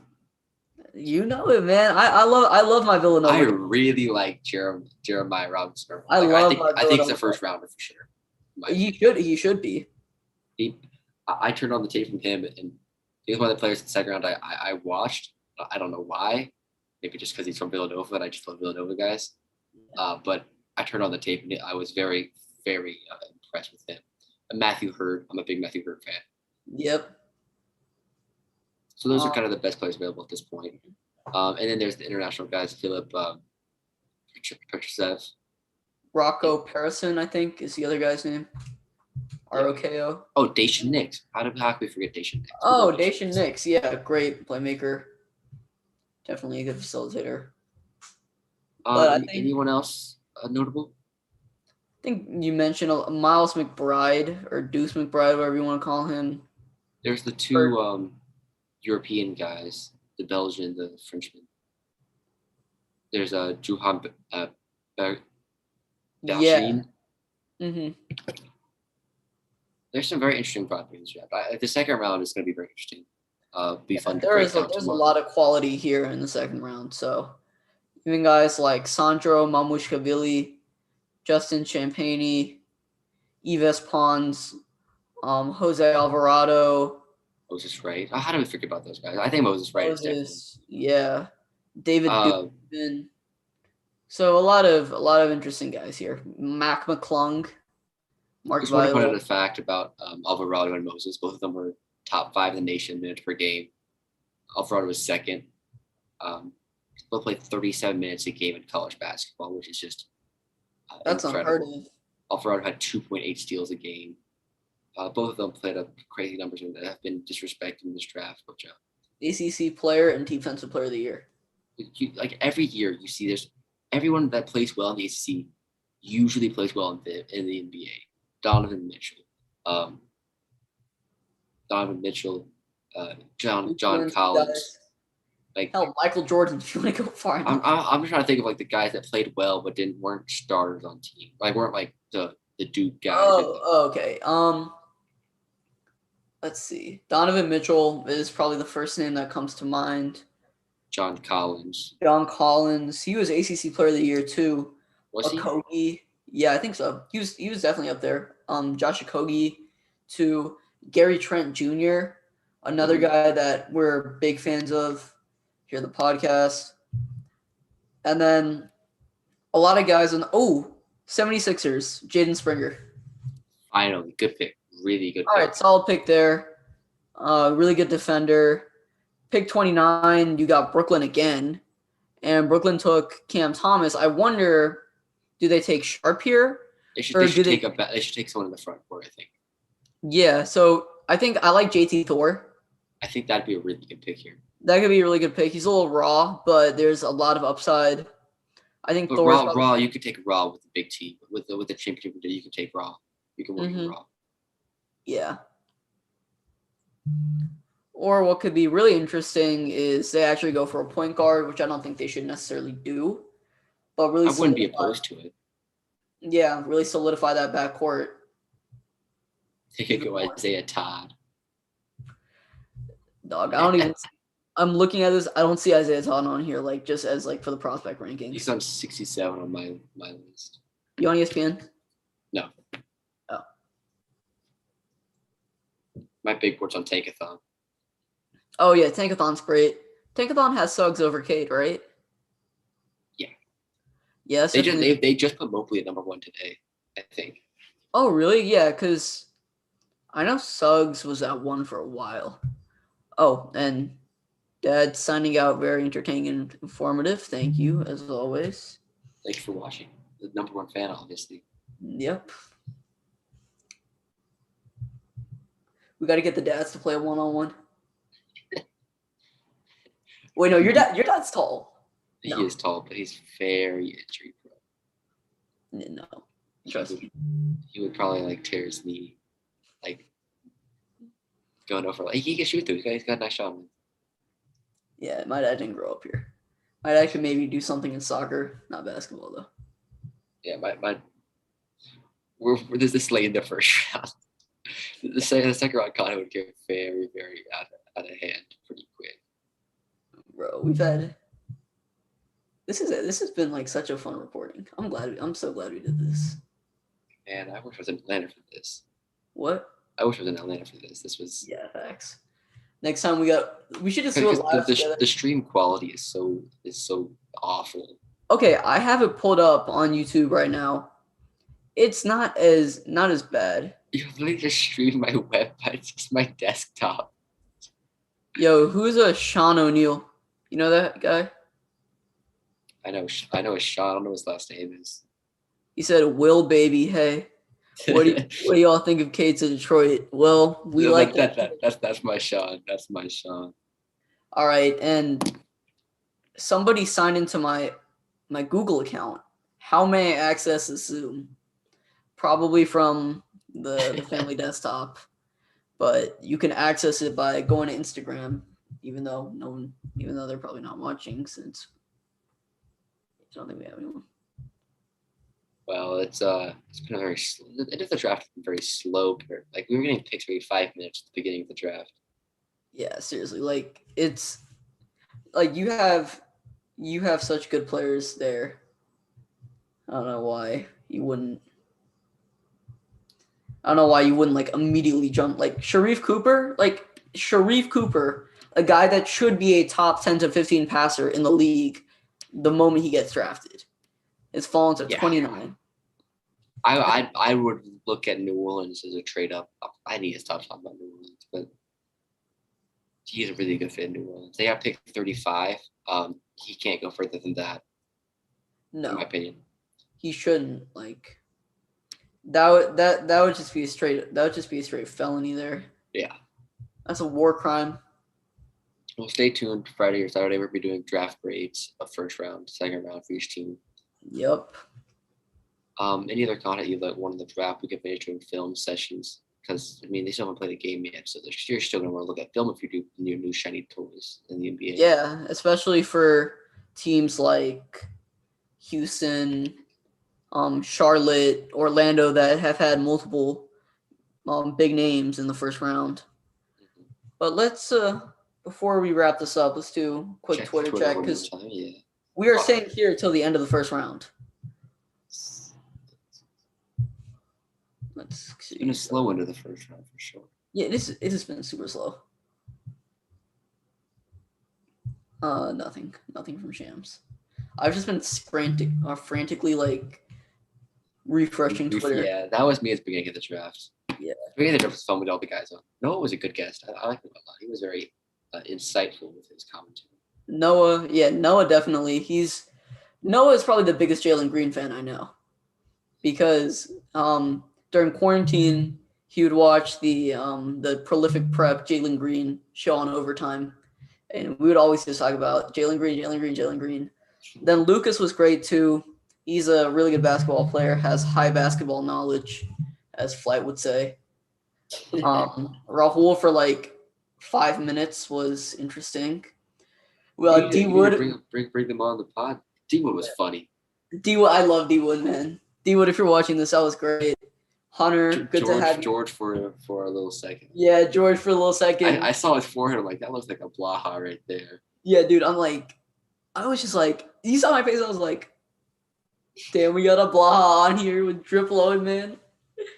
I love that. I love both of them, but I haven't seen ever in a while. George came to the field for a while. Okay, off topic. You guys aren't good. Bro, we're live. What the hell?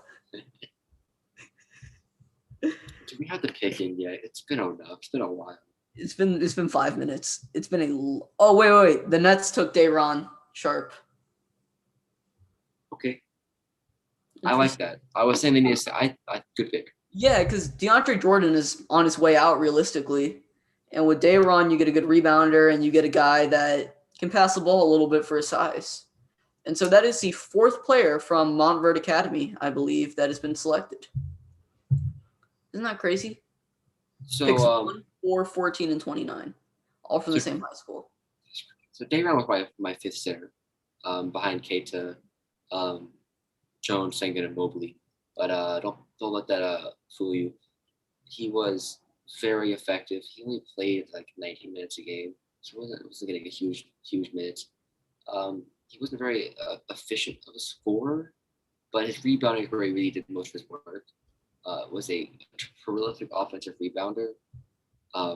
He's also a very good facilitator from a big man, and his steal rate was also quite impressive. But he's a very good, well-rounded player. But his scoring ability is not great, which is not what you're going to need from Boston or from Brooklyn. So I think this is a really good fit. He's not really asked to do a lot offensively like he was at UNC. So I think it's a good fit. Yeah, definitely solid pick right here, solid fit. Shame to see Sharif and Jared Butler not in the second round. That's crazy. Dude, maybe even both.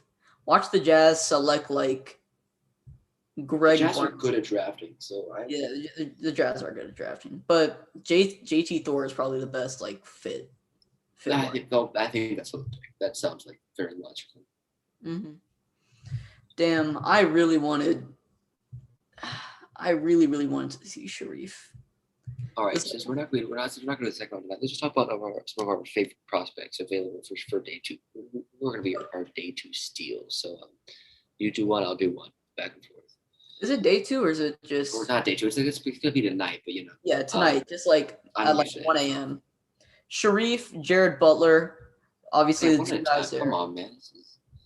And then I really like Herb Jones from Alabama. He's definitely someone that has a lot of upside as a defender. Dyson Nix. Let's see. Jason Preston. Ishan did not get the assignment. Wait, what? I'm just gonna say we'll do back and forth one each, but Oh, I'll give my 4 then. So we'll do one and one after that. I bet. So obviously Jared Butler, Naemis Keita. I think we've talked enough about him tonight. Joel Yayi, a great rebounder for a shooting guard / point guard combo, 6'5", good size. Solid shot, but a bit inconsistent at times. But he's a very good rebounder position, which is very impressive. I love Jason Preston. I started watching him right before the draft. Really good facilitator and a good scorer. I watched the game against Ohio State, I think it was, where he was automatic from 3. Yeah. So Mhm. I know he's not that good of a 3-point shooter, but that game his shot looked really clean, so it looks like it'll translate well. Matthew Hurt is one of my favorite players, just because he's the third or second best 3-point shooter, a good stretch 4. I know he's not a lot outside of that, but as a stretch 4, very impressive. And let's finish up back and forth. And then for me, Sharif is one of my favorites. I'll have to go with Herb Jones. Another guy that's kind of flown under the radar that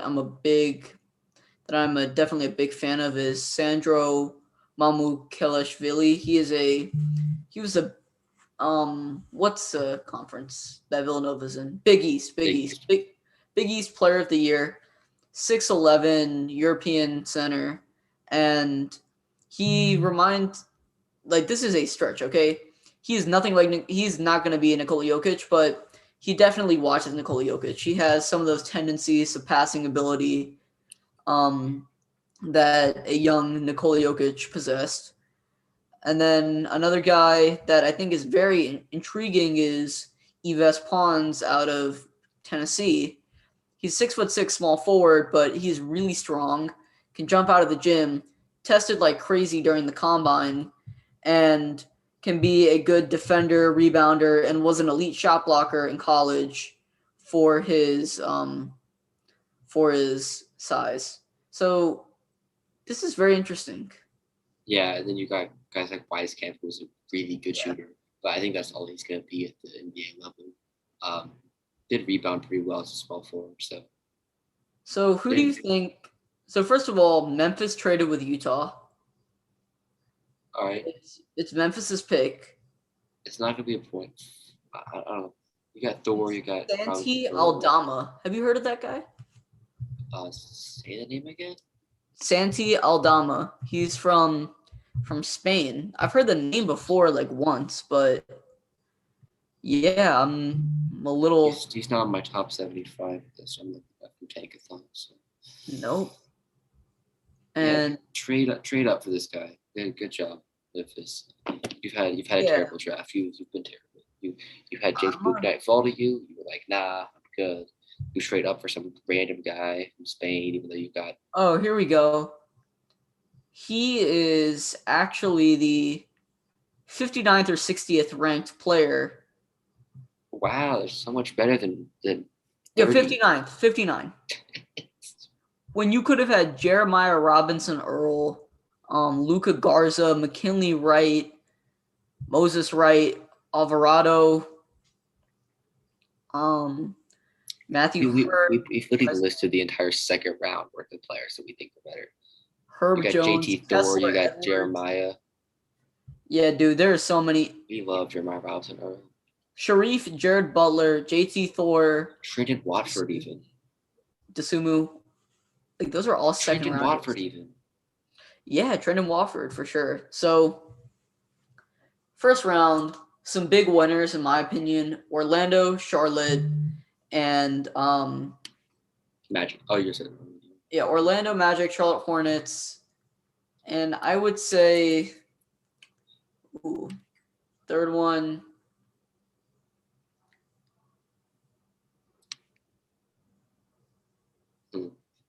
I'll throw Houston in there, just because they definitely made the most out of their picks.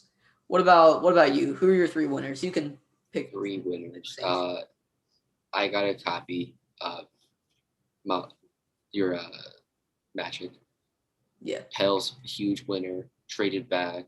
got rid of 2 huge contracts and got Trey Murphy And Valanciunas. and Valanciunas. Big win. I know that wasn't on draft day, but that's still part of the draft. Mhm. Yeah. I need to pull up the draft, like the results, because I don't. I want to give a look at. I know I'm forgetting something that I liked a lot. I'm forgetting one team. I can't quite piece it together. I know. I feel you. Who's another multi-pick team?